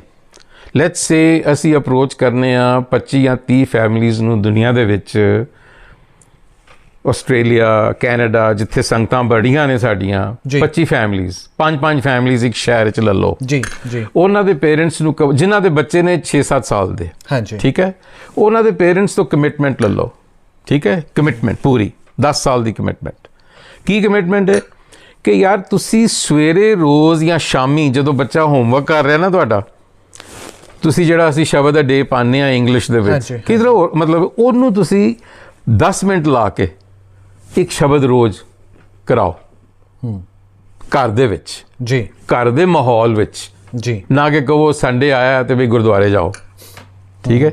ਘਰ ਵਿੱਚ ਰੋਜ਼ 15 ਮਿੰਟ 6 ਸਾਲ ਦੇ ਬੱਚੇ ਨੂੰ ਸ਼ੁਰੂ ਕਰਾਓ, ਜਿਸ ਤਰ੍ਹਾਂ ਚਰਨੀ ਲੱਗੀਦਾ ਹੈ, ਹਾਂਜੀ, ਰਾਈਟ, ਤੇ ਤੁਸੀਂ ਉਹ ਬੱਚਾ ਸ਼ਾਮੀ ਹੋਮਵਰਕ ਕਰਦਾ ਹੀ ਹੈ, ਤੇ ਜਿਸ ਵੇਲੇ ਕੰਮ ਪੂਰਾ ਹੋ ਗਿਆ, ਮਾਂ ਇੰਪੋਰਟੈਂਟ, ਬਿਲਕੁਲ, ਤੇ ਬਾਪ ਵੀ ਇੰਪੋਰਟੈਂਟ, ਉਹ ਬੈਠਣ, family time 10 minute, just extension ਉਹਦਾ, ਬੱਚੇ ਨੂੰ ਮਹਿਸੂਸ ਵੀ ਨਹੀਂ ਹੋਏਗਾ, ਠੀਕ ਹੈ। ਇੱਕ ਤੇ ਇਹ ਕੰਮ ਸ਼ੁਰੂ ਕਰੋ। ਦੂਸਰਾ, ਗੁਰਦੁਆਰੇ, ਇਹ ਜਿਹੜੀਆਂ 5 ਫੈਮਿਲੀਜ਼ ਨੇ ਜਾਂ ਗੁਰਦੁਆਰਿਆਂ ਦੇ ਤਾਂ ਮੈਨੂੰ ਬਹੁਤੀ ਉਮੀਦ ਨਹੀਂ ਜੀ, ਬਟ ਇੱਕ ਮੈਂਟਰਿੰਗ ਪ੍ਰੋਗਰਾਮ ਨਾਲ ਸ਼ੁਰੂ ਕਰੋ ਐਸੇ ਹੀ ਬੱਚੇ, ਇਹਨਾਂ ਹੀ 5 ਬੱਚਿਆਂ ਦਾ। ਕੀ ਮੈਂਟਰਿੰਗ ਕਰਨੀ ਹੈ ਤੁਸੀਂ? ਗੁਰਮਤਿ ਤੇ ਤੁਸੀਂ ਉਹਨਾਂ ਨੂੰ ਸਮਝਾ ਹੀ ਰਹੇ ਹੋ 5-10 ਮਿੰਟ ਲੈ ਕੇ, ਇਹਨਾਂ ਦੀ ਮੈਂਟਰਿੰਗ ਕਰੋ ਐਕਸਟਰਾ ਕਰਿਕੂਲਰ ਐਕਟੀਵਿਟੀਜ਼ ਵਿੱਚ। ਜਿਸ ਤਰ੍ਹਾਂ ਮਿਸਾਲ ਦੇ ਤੌਰ ਤੇ ਇਹਨਾਂ ਨੂੰ ਡਿਬੇਟਿੰਗ ਸਕਿੱਲ ਸਿਖਾਓ ਜੀ, ਇਹਨਾਂ ਨੂੰ ਜਿਹੜੀ ਹੈ ਨਾ ਨੌਲੇਜ ਐਕਸਪੈਂਸ਼ਨ ਸਕੂਲ ਦੇ ਕਰਿਕੂਲਮ ਤੋਂ ਬਾਹਰ ਉਹ ਕਰਾਓ, ਠੀਕ ਹੈ। ਮੈਂਟਰ ਬਣਾਓ ਇਹਨਾਂ ਦੇ ਪਰਮਾਨੈਂਟ, ਜਿਹੜੇ ਕਿ ਇਹਨਾਂ ਨੂੰ ਇਹ ਮਕਸਦ ਹੋਣਾ ਚਾਹੀਦਾ ਕਿ ਇਹ ਜਿਹੜਾ ਬੱਚਾ ਹੈ, ਇਹ ਜਦੋਂ ਹਾਈ ਸਕੂਲ ਤੋਂ ਨਿਕਲੇਗਾ, ਇਹ ਦੁਨੀਆ ਦੀਆਂ ਜਿਹੜੀਆਂ ਬਿਹਤਰੀਨ ਜਿਹੜੀਆਂ ਇੰਸਟੀਟਿਊਸ਼ਨਸ ਨੇ, ਯੂਨੀਵਰਸਿਟੀਜ਼ ਨੇ, ਉੱਥੇ ਜਾਏਗਾ। ਬਹੁਤ ਵਧੀਆ ਤੁਸੀਂ ਸਲਾਹ ਦੇ ਰਹੇ ਹੋ, ਪਰ ਕਿਤੇ ਨਾ ਕਿਤੇ ਜਦੋਂ ਅਸੀਂ ਅਮਰੀਕਾ, ਕੈਨੇਡਾ, ਆਸਟ੍ਰੇਲੀਆ, ਯੂਕੇ ਇਹਨਾਂ ਮੁਲਕਾਂ ਵੱਲ ਦੇਖਦੇ ਹਾਂ ਤਾਂ ਅੱਜ ਵੀ ਰੇਸਿਜ਼ਮ ਦੇ ਸਾਡੇ ਬੱਚੇ ਕਿਤੇ ਨਾ ਕਿਤੇ ਅਸੀਂ ਸ਼ਿਕਾਰ ਹੋ ਰਹੇ ਹਾਂ। ਤੁਸੀਂ ਸ਼ਿਕਾਰ ਸੋਚੋ ਹੀ ਨਾ ਨਹੀਂ, ਬਟ ਲੇਕਿਨ ਸਾਨੂੰ ਸੋਚਣਾ ਪਏਗਾ, ਕਿਉਂਕਿ ਅਸੀਂ ਦੂਸਰੀਆਂ ਕਮਿਊਨਿਟੀਜ਼ ਨੂੰ ਕੀ ਦੱਸ ਪਾ ਰਹੇ ਹਾਂ ਕਿ ਅਸੀਂ ਕੌਣ ਆ, ਇਸ ਦਸਤਾਰ ਦੀ ਪਛਾਣ ਕੀ ਹੈ, ਕਿਉਂਕਿ ਬਹੁਤ ਸਾਰੀਆਂ ਸਿੱਖ ਆਰਗੇਨਾਈਜੇਸ਼ਨਸ ਦਾਅਵਾ ਕਰਦੀਆਂ ਨੇ ਵੱਡੇ ਕਿ ਅਸੀਂ ਲੋਕਾਂ ਨੂੰ ਦੱਸ ਰਹੇ ਹਾਂ ਕਿ ਅਸੀਂ ਕੌਣ ਆ। ਤੁਹਾਡੇ ਮੁਤਾਬਕ ਉਹ ਜਿਹੜਾ ਜਿਸ ਰਸਤੇ ਤੇ ਚੱਲ ਰਹੀਆਂ ਨੇ, ਠੀਕ ਹੈ? ਮੈਂ ਤੁਹਾਨੂੰ ਮੈਂ ਇਹ ਜਿਹੜਾ ਕੰਮ ਦੱਸ ਰਿਹਾ ਨਾ, ਦੱਸਣ ਵਾਲਾ, ਇਹ ਜਿਹੜਾ ਬੱਚਾ ਹੈ ਜਦੋਂ ਤੱਕ ਇਹ ਸਕੂਲ ਪੜ੍ਹੇਗਾ ਜੀ, ਠੀਕ ਹੈ, 18 ਸਾਲ ਦਾ ਹੋਏਗਾ ਜੀ, ਇਹ ਪੂਰੀ ਗੁਰਬਾਣੀ ਦਾ ਅਧਿਐਨ ਕਰ ਚੁੱਕਾ ਹੋਏਗਾ। ਜੇ ਤੁਸੀਂ ਉਹਨੂੰ ਇਸ ਤਰ੍ਹਾਂ ਮੈਂਟਰ ਕਰੋਗੇ, ਮੋਲਡ ਕਰੋਗੇ, ਚਾਂਸਸ ਤੁਹਾਡੇ ਚੰਗੇ ਨੇ ਜੀ। ਕੌਨਸ਼ੀਅਸਲੀ 6 ਸਾਲ ਦੀ ਉਮਰ ਤੋਂ ਸ਼ੁਰੂ ਕਰੋਗੇ, ਇਹ ਘਰ ਮੋਲਡ ਹੋ ਰਿਹਾ ਹੋਏਗਾ। ਫਿਰ ਜਿਹੜੇ ਬਾਕੀ ਬੱਚੇ ਨੇ 25 ਜਿਹੜੇ ਤੁਸੀਂ ਫੋਰ ਐਗਜ਼ਾਮਪਲ ਚੁਣੇ ਨੇ, ਉਹਨਾਂ ਦੇ ਨਾਲ ਇਹਨਾਂ ਦਾ ਸੰਦਰਭ ਰੱਖੋਗੇ। ਅੱਜ ਕੱਲ੍ਹ ਟੈਕਨੋਲੋਜੀ ਮੌਜੂਦ ਹੈ, ਸਮਝ ਰਹੇ ਹੋ ਨਾ ਗੱਲ ਨੂੰ? ਬਿਲਕੁਲ ਬਿਲਕੁਲ। ਜਿਹੜੇ ਮੈਂਟਰਸ ਨੇ ਉਹ ਕੋਈ ਨਾ ਕੋਈ ਕਰਿਕੂਲਮ ਬਣਾਈ ਰੱਖਣਗੇ ਮਿਡਲ ਸਕੂਲ ਦੇ ਥਰੂ। ਪਰ ਤਨੇਜਾ ਸਾਹਿਬ, ਇਹ ਤੁਸੀਂ ਫਿਊਚਰ ਪਲਾਨ ਦੱਸਿਆ ਕਿ ਫਿਊਚਰ ਐਵੇਂ ਤਾਂ ਸਾਡਾ ਅਸੀਂ ਇਹਨੂੰ ਇੰਪਰੂਵ ਕਰ ਸਕਦੇ ਹਾਂ। ਫਿਊਚਰ ਹੀ ਕਰੋਗੇ, ਠੀਕ ਹੈ। ਅੱਜ ਜਿੱਥੇ ਤੁਸੀਂ ਅੱਜ ਹੋ, ਹਾਂਜੀ, ਇਟ ਇਜ਼ ਬੇਸਡ ਔਨ ਜੋ ਤੁਸੀਂ ਕਰਕੇ ਆਏ ਹੋ। ਉਹੀ ਮੈਂ ਕਹਿ ਰਿਹਾ ਕਿ ਅੱਜ ਵੀ ਬਹੁਤ ਸਾਰੀਆਂ ਸਿੱਖ ਆਰਗੇਨਾਈਜੇਸ਼ਨਸ ਹੈਗੀਆਂ ਨੇ ਜਿਹੜਾ ਇਹ ਦਾਅਵਾ ਕਰਦੀਆਂ ਨੇ ਕਿ ਅਸੀਂ ਵਧੀਆ ਕੰਮ ਕਰ ਰਹੇ ਹਾਂ, ਪਰ ਤੁਸੀਂ ਤੁਹਾਡੇ ਨਜ਼ਰੀਏ ਨਾਲ ਅੱਜ ਉਹ ਵਧੀਆ ਕੰਮ ਹੋ ਰਿਹਾ ਨਹੀਂ ਕੰਮ ਹੋ ਰਿਹਾ ਵਧੀਆ, ਪਰ ਮੈਂ ਇਹ ਸਮਝਦਾ ਹੈਗਾ ਵਾਂ ਕਿ ਇਫੈਕਟਿਵ ਤਾਂ ਹੀ ਹੋਏਗਾ ਕਿ ਜਿਹੜਾ ਬੰਦਾ ਇਹ ਕੰਮ ਕਰ ਰਿਹਾ ਨਾ, ਉਹ ਆਪ ਕਿੱਥੇ ਖੜਾ ਹੈ। ਜੀ ਜੀ। ਸੋ ਆਈ ਫੀਲ ਕਿ ਤੁਹਾਨੂੰ ਇੱਕ ਲੀਡਰਸ਼ਿਪ ਬਣਾਉਣੀ ਪਏਗੀ ਜਿਹਨੂੰ ਟਾਈਮ ਲੱਗੇਗਾ। 17 ਸਾਲ ਦਾ ਬੱਚਾ, ਗੁਰਬਾਣੀ ਉਹਨੇ ਅਧਿਐਨ ਕੀਤੀ ਹੋਈ ਹੈ, ਉਹਨੂੰ ਤੁਸੀਂ ਟ੍ਰੇਨ ਕੀਤਾ ਹੋਇਆ ਹੈ, ਲੈਟਸ ਸੇ ਫਾਇਰ ਆਰਮਸ ਵਿੱਚ ਵੀ, ਘੋੜ ਦੌੜ ਵਿੱਚ ਵੀ, ਡਾਇਲੌਗ ਸਪੀਚ ਵਿੱਚ ਵੀ, ਉਹਨੂੰ ਤੁਸੀਂ ਇੱਕ ਪੂਰਾ ਕਲਚਰਡ ਬਣਾਇਆ ਹੋਇਆ ਹੈ ਬੰਦਾ। ਔਰ ਤੁਸੀਂ ਉਹਨੂੰ ਨਾਲ ਦੇ ਨਾਲ ਇਸ ਦੌਰਾਨ ਸਮਝਾਇਆ ਕਿ ਸਿੱਖੀ ਦਾ ਮੈਸੇਜ ਬਾਹਰ ਵਾਸਤੇ ਹੈ ਕੀ। ਜੀ ਠੀਕ ਹੈ। ਜਦੋਂ ਤੇਰੀ ਗੱਲਬਾਤ ਹੋਣੀ ਹੈ ਕਿਸੇ ਨਾਲ, ਉਹ ਸਿੱਖੀ ਦਾ ਕੀ ਮੈਸੇਜ ਹੈ, ਰਾਈਟ। ਪਰ ਉਹ ਜਦੋਂ ਬਾਹਰ ਨਿਕਲ ਰਿਹਾ ਤਾਂ ਉਹਨੂੰ ਦੇਖ ਰਿਹਾ ਕਿ ਮੇਰੇ ਆਂਢ ਗੁਆਂਢ 'ਚ 10-10 ਮਿੰਟ ਦੀ ਦੂਰੀ ਤੇ ਬਹੁਤ ਸਾਰੇ ਗੁਰਦੁਆਰਾ ਸਾਹਿਬ ਸੁਸ਼ੋਭਿਤ ਨੇ। ਉਹ ਠੀਕ ਹੈ, ਉਹ ਕਰੇਗਾ ਕੰਮ ਆਪਣੀ ਐਕਸ਼ਨਸ ਦੇ ਥਰੂ। ਸੋ ਇਹ ਬੱਚਾ ਜਿਹੜਾ ਜਾਏਗਾ, ਜਿੱਥੇ ਵੀ ਜਾਏਗਾ, ਜੀ ਅੱਛਾ ਕੰਮ ਕਰੇਗਾ ਜੀ, ਔਰ ਉਹ ਉੱਥੇ ਰਿਫਲੈਕਸ਼ਨ ਹੋਏਗੀ ਉਹਦੀ। ਉਦੋਂ ਚੰਗਾ ਮੇਰਾ ਨਹੀਂ ਖਿਆਲ ਕੋਈ ਹੈਗਾ ਤਰੀਕਾ ਅਸਰ ਪਾਉਣ ਦਾ। ਸਰ, ਮੈਂ ਤੁਹਾਡੀ ਗੱਲ ਨੂੰ ਐਕਸੈਪਟ ਕਰਦਾ ਕਿ ਤੁਸੀਂ ਆਪਣੀ ਇੱਕ ਸੁਜੈਸ਼ਨ ਦਿੱਤੀ ਹੈ ਕਿ ਇਸ ਤਰ੍ਹਾਂ ਅਸੀਂ ਬੱਚੇ ਨੂੰ ਅੱਗੇ ਵਧਾ ਸਕਦੇ ਹਾਂ, ਇਹਦਾ ਨਜ਼ਰੀਆ ਦੁਨੀਆ ਦੇ ਪ੍ਰਤੀ ਚੇਂਜ ਕਰ ਸਕਦੇ ਹਾਂ, ਠੀਕ ਹੈ। ਔਰ ਐਗਰੀਡ। ਪਰ ਹੁਣ ਸਵਾਲ ਇਹ ਉੱਠਦਾ ਹੈ ਕਿ ਜੋ ਅੱਜ ਦੇ ਸਮੇਂ ਬਹੁਤ ਵੱਖਰੇ ਗੁਰਦੁਆਰਾ ਸਾਹਿਬ ਖੁੱਲ ਰਹੇ ਨੇ, ਕੀ ਤੁਹਾਨੂੰ ਲੱਗਦਾ ਕਿ ਉਸ ਦੀ ਜ਼ਰੂਰਤ ਹੈ? ਕਿਉਂਕਿ ਕਿਤੇ ਨਾ ਕਿਤੇ ਹਰ ਸ਼ਖਸ ਜਿਹੜਾ ਹੈ ਆਪਣੇ ਆਪ ਨੂੰ ਪ੍ਰਧਾਨ ਕਮਾਉਣਾ ਚਾਹੁੰਦਾ ਹੈ ਗੁਰਦੁਆਰਾ ਸਾਹਿਬ ਦਾ। ਉਸ ਦੇ ਮੁਤਾਬਕ ਇਹ ਹੋਣਾ ਚਾਹੀਦਾ ਕਿ ਇਹ ਜਿਹੜਾ ਗੁਰਦੁਆਰਾ ਸਾਹਿਬ ਚੱਲ ਰਿਹਾ, ਇਹ ਮੈਂ ਜਿਵੇਂ ਚਾਹਾਂਗਾ ਇਹ ਉਸ ਤਰ੍ਹਾਂ ਚੱਲੇ। ਲੇਕਿਨ ਜਦੋਂ ਉਸ ਨੂੰ ਪ੍ਰਧਾਨਗੀ ਦੀ ਕੁਰਸੀ ਤੋਂ ਹਟਾ ਦਿੱਤਾ ਜਾਂਦਾ ਹੈ ਤਾਂ ਉਹ ਕਹਿੰਦਾ ਕਿ ਕੋਈ ਗੱਲ ਨਹੀਂ, ਮੈਂ 10 ਮਿੰਟ ਦੀ ਦੂਰੀ ਤੇ ਇੱਕ ਨਵੀਂ ਇਮਾਰਤ ਖਰੀਦਣਾ, ਸ਼੍ਰੀ ਗੁਰੂ ਗ੍ਰੰਥ ਸਾਹਿਬ ਜੀ ਦਾ ਪ੍ਰਕਾਸ਼ ਉੱਥੇ ਕਰਦੇ ਹਾਂ, ਉੱਥੇ ਇੱਕ ਨਵਾਂ ਗੁਰਦੁਆਰਾ ਸਥਾਪਿਤ ਕਰਦੇ ਹਾਂ ਤੇ ਉੱਥੇ ਮੇਰੀ ਗੱਲ ਸੁਣੀ ਜਾਏਗੀ। ਕੀ ਇਹ ਗੱਲ ਸਹੀ ਹੈ? ਦੇਖੋ, ਮੈਂ ਨਾ ਬਲੈਕ ਐਂਡ ਵਾਈਟ ਵਿੱਚ ਸort of pronouncement ਨਹੀਂ ਦੇਣਾ ਚਾਹੁੰਦਾ ਵੀ ਸਹੀ ਹੈ ਜਾਂ ਗਲਤ ਹੈ। ਜੀ, ਜਿਨ੍ਹਾਂ ਨੇ ਜੋ ਕਰਨਾ ਹੈ ਕਰਨ ਪਏ। ਹਾਂਜੀ, ਠੀਕ ਹੈ। ਮਤਲਬ ਹੈ ਕਿ ਇਹ ਹੁਣ ਤੁਸੀਂ ਕਿਹਨੂੰ ਰੋਕੋਗੇ? ਜੀ, you Kant stop anyone, right. ਕੋਈ ਮਤਲਬ ਇਹ ਦੇਖੋ, ਸਾਡੇ ਇੱਥੇ ਵੀ ਇਸ ਤਰ੍ਹਾਂ ਗੁਰਦੁਆਰੇ ਮਤਭੇਦ ਦੇ ਵਜ੍ਹਾ ਕਰਕੇ ਬਣ ਜਾਂਦੇ ਨੇ। ਉਹ ਇਸੇ ਕਰਕੇ ਹੀ ਬਣਦੇ ਨੇ ਨਾ, ਕਿਉਂਕਿ ਗੁਰਬਾਣੀ ਦੇ ਨਾਲ ਕੁਝ ਜੁੜਿਆ ਨਹੀਂ ਹੋਇਆ। ਮੈਂ ਤੁਹਾਨੂੰ ਪਹਿਲਾਂ ਵੀ ਕਹਿ ਚੁੱਕਿਆ ਕਿ ਅਸੀਂ ਅਕਲ ਦੇ ਡਸੇ ਹਾਂ। ਓਕੇ, ਜੇ ਸਾਨੂੰ ਆਪਣੀ ਅਕਲ ਤੇ ਜ਼ਿਆਦਾ ਨਾਜ਼ ਹੈ ਕਿ ਵੀ ਅਸੀਂ ਬੜੇ ਅਕਲਮੰਦ ਹਾਂ, ਪਰ ਹੈ ਮੂਰਖ ਹਾਂ ਅਸੀਂ ਗੁਰਬਾਣੀ ਦੇ ਹਿਸਾਬ ਨਾਲ। ਅਕਲਮੰਦ ਕਿਵੇਂ ਹੋਇਆ ਜਾ ਸਕਦਾ? ਜਾਂਦੇ ਕਿਵੇਂ ਅਕਲਮੰਦ ਇਸ ਤਰ੍ਹਾਂ ਹੋਇਆ ਜਾ ਸਕਦਾ ਕਿ ਜੋ ਗੁਰਬਾਣੀ ਆਖ ਰਹੀ ਹੈ ਉਹਦੇ ਤੇ ਤੁਰੋ। ਜੀ, ਉਹਦੇ ਤੇ ਤੁਰੋ, ਨੇਮੀ ਬਣੋ, ਭਗਤ ਬਣੋ। ਗੁਰਬਾਣੀ ਕਹਿ ਰਹੀ ਹੈ ਭਗਤੀ ਕਰ। ਭਗਤੀ ਦੇ ਚਿੰਨ੍ਹ ਗੁਰਬਾਣੀ 'ਚ ਦਿੱਤੇ ਨੇ, ਪਰ ਜਿਹੜੇ ਸਾਡੇ ਅਕਲ ਤੇ ਦੱਸੇ ਨੇ ਉਹ ਉਸ ਚੀਜ਼ ਦੇ ਨੇੜੇ ਨਹੀਂ ਜਾਂਦੇ। ਜੀ, ਹਾਂਜੀ। ਉਹ ਕਹਿੰਦੇ ਨੇ ਇਹ ਕੀ ਤੁਸੀਂ ਰਟਨ ਫੜਿਆ ਐਵੇਂ, ਜਾਂ ਜੋ ਵੀ ਹੈ। ਗੁਰਬਾਣੀ ਨੂੰ ਪੜ੍ਹੋ, ਸਮਝੋ, ਆਪਣਾ ਰਿਲੇਸ਼ਨਸ਼ਿਪ ਬਣਾਓ ਗੁਰੂ ਦੇ ਨਾਲ ਪਰਸਨਲ ਲੈਵਲ ਦੇ ਉੱਤੇ। ਉਹ ਸਭ ਤੋਂ ਜ਼ਿਆਦਾ ਇੰਪੋਰਟੈਂਟ ਹੈ। ਉਹ ਤੁਹਾਨੂੰ ਬਦਲੇਗਾ, ਰਾਈਟ। ਉਹ ਤੁਹਾਨੂੰ ਬਦਲੇਗਾ ਔਰ ਫਿਰ ਤੁਹਾਡੇ ਥਰੂ ਜੋ ਕੰਮ ਉਹਨੇ ਲੈਣਾ ਹੋਏਗਾ ਉਹ ਲੱਲੇਗਾ। ਤੁਸੀਂ ਚਿੰਤਾ ਨਾ ਕਰੋ ਕਿ ਮੈਂ ਦੁਨੀਆ ਨੂੰ ਬਦਲਣਾ ਹੈ। ਤੁਸੀਂ ਚਿੰਤਾ ਰੱਖੋ ਯਾਰ ਮੈਂ ਆਪਣੇ ਆਪ ਨੂੰ ਬਦਲਣਾ। ਸਾਨੂੰ ਚਿੰਤਾ ਪਈ ਹੋਈ ਹੈ ਯਾਰ, ਮੈਂ ਬਾਹਰ ਜਾ ਕੇ ਜੀ ਸਿੱਖੀ ਦਾ ਐਲਾਨ ਕਰਨਾ ਹੈ। ਗੁਰੂ ਨਾਨਕ ਨੇ ਕੀ ਆਖਿਆ? ਸਮਝ ਤੁਹਾਨੂੰ ਆਪ ਹੈ ਕੋਈ ਨਹੀਂ ਜੀ। ਸੋ ਤੁਸੀਂ ਗੁਰੂ ਨੂੰ ਕਹੋ ਯਾਰ ਮੈਨੂੰ ਬਦਲ, ਮੇਰੇ ਤੇ ਕਿਰਪਾ ਕਰ, ਮੈਨੂੰ ਬੰਦਾ ਬਣਾ। ਸੋ ਇਹ ਤੁਸੀਂ ਹੁਣ ਬੀੜਾ ਚੁੱਕਿਆ ਹੈਗਾ। ਮੈਂ ਹੁਣ ਗੁਰੂ ਅੱਗੇ ਰੋਜ਼ ਕਹਿਣਾ ਕਿ ਮੈਨੂੰ ਸਮਤ ਦੇ, ਮੈਨੂੰ ਬੰਦਾ ਬਣਾ, ਕਿ ਵੀ ਮੇਰੇ ਕਰਕੇ ਕਿਸੇ ਨੂੰ ਦੁੱਖ ਨਾ ਕੋਈ ਹੋਵੇ, ਕਿ ਮੇਰੇ ਕਰਕੇ ਕਿਸੇ ਨੂੰ ਤਕਲੀਫ ਨਾ ਹੋਵੇ। ਹਾਲਾਂਕਿ ਮੇਰੀ ਘਰ ਦੀ ਸ਼ਾਇਦ ਐਗਰੀ ਨਾ ਕਰੇ, ਪਰ ਮੈਂ ਬੜੀ ਸਿੰਸੀਅਰਲੀ ਇਹ ਚੀਜ਼ ਮੰਨਣਾ। ਔਰ ਮੈਂ ਕਹਿੰਦਾ ਕਿ ਵੀ ਜਿਵੇਂ ਰੱਖੇ ਹੈ ਰਜਾ 'ਚ ਰੱਖ। ਜੀ, ਮੈਨੂੰ ਇਹ ਗਿਆਨ ਦੇ ਚਾਨਣ ਦੇ ਆਪਣਾ। ਜੀ, ਠੀਕ ਹੈ। ਸਿੱਖੀ ਇਹੀ ਸਿਖਾਉਂਦੀ ਹੈਗੀ ਹੈ। ਅਗਰ ਇਹਨੂੰ ਅੰਗਰੇਜ਼ੀ ਵਿੱਚ ਕਹਿਣਾ ਪਵੇ ਕਿਸੇ ਬੱਚੇ ਨੂੰ, ਜੇ ਮੈਨੂੰ ਕੋਈ ਆ ਕੇ ਪੁੱਛਦਾ ਕਿ ਵੀ ਸਿੱਖੀ ਕੀ ਕਹਿੰਦੀ ਹੈ, ਸਿੱਖੀ ਸਿੰਪਲੀ ਕਹਿ ਰਹੀ ਹੈ ਸਚਿਆਰਾ ਹੋਵੋ। ਸਚਿਆਰਾ ਕੀ ਹੈ? ਇਟ ਮੀਨਸ ਕਿ ਜੋ ਸਚਿਆਰਾ, ਸੱਚ is the essence of which you are made. So Sikhi is saying become familiar with your essence। That is another way of saying be the best you possibly can be. जी Realize the potential for which you are capable. ਇਹ ਤੋਂ ਵੱਧ ਹੋਰ ਕੋਈ ਕਹਾਣੀ ਨੂੰ ਤੁਸੀਂ ਛੱਡ ਦਿਓ। ਨਹੀਂ ਵਾਕਈ ਜਿਹੜਾ ਤੁਸੀਂ ਬੀੜਾ ਚੁੱਕਿਆ ਹੈ ਵਾਕਈ ਸ਼ਲਾਘਾਯੋਗ ਹੈ ਔਰ ਅਸੀਂ ਸ਼ੁਭਕਾਮਨਾਵਾਂ ਦਿੰਦੇ ਹਾਂ। ਥੈਂਕ ਯੂ ਜੀ, ਬਹੁਤ ਬਹੁਤ ਥੈਂਕ ਯੂ। ਤੁਸੀਂ ਜਿਹੜੇ ਨੇ ਪੂਰੇ ਕਰੋਗੇ। Thank you. ਦੇਖੋ ਜੀ ਮੇਰੀ ਆਪਣੀ ਇਹ ਅਸੀਂ ਮੌਜ 'ਚ ਲੱਗੇ ਹੋਏ ਆ। ਨਹੀਂ ਬਿਲਕੁਲ ਮੌਜ ਵਿੱਚ ਲੱਗਣਾ ਵੀ ਚਾਹੀਦਾ। ਸੋ ਮਤਲਬ ਹੈ ਕਿ ਸਾਡੇ ਨਾਲ ਕੋਈ ਜੁੜਨਾ ਚਾਹੁੰਦਾ ਜੀ ਆਇਆਂ ਨੂੰ, ਨਹੀਂ ਜੁੜਨਾ ਆਉਂਦਾ ਅਸੀਂ ਤਾਂ ਵੀ ਮੌਜ 'ਚ ਆ। ਠੀਕ ਹੈ। ਸੋ ਅਸੀਂ ਤੇ ਸਾਡਾ ਤੇ ਅਸੀਂ ਤੇ ਬਾਬੇ ਅੱਗੇ ਅਰਦਾਸ ਕਰੀਦੀ ਹੈ ਕਿ ਵੀ ਸਦਾ ਸਾਡੇ ਸਿਰ ਤੇ ਆਪਣਾ ਹੱਥ ਰੱਖ। ਬਹੁਤ ਬਹੁਤ ਧੰਨਵਾਦ ਸਾਡੇ ਨਾਲ ਗੱਲਬਾਤ ਕਰਨ ਲਈ। ਥੈਂਕ ਯੂ ਜੀ। ਸੋ ਇਹ ਸਨ ਸਰਦਾਰ ਰਵਿੰਦਰ ਸਿੰਘ ਤਨੇਜਾ ਸਾਹਿਬ ਜਿਨ੍ਹਾਂ ਨੇ ਸਾਫ਼ ਤੌਰ ਤੇ ਮੰਨਿਆ ਵੀ ਹੈ ਔਰ ਕਹਿਣਾ ਵੀ ਹੈ ਉਹਨਾਂ ਦਾ ਕਿ ਕਿਤੇ ਨਾ ਕਿਤੇ ਜਿਹੜੀ ਅੱਜ ਨੌਜਵਾਨ ਪਨੀਰੀਆਂ ਉਹਨਾਂ ਨੂੰ ਅੱਗੇ ਆਉਣ ਦੀ ਜ਼ਰੂਰਤ ਹੈ।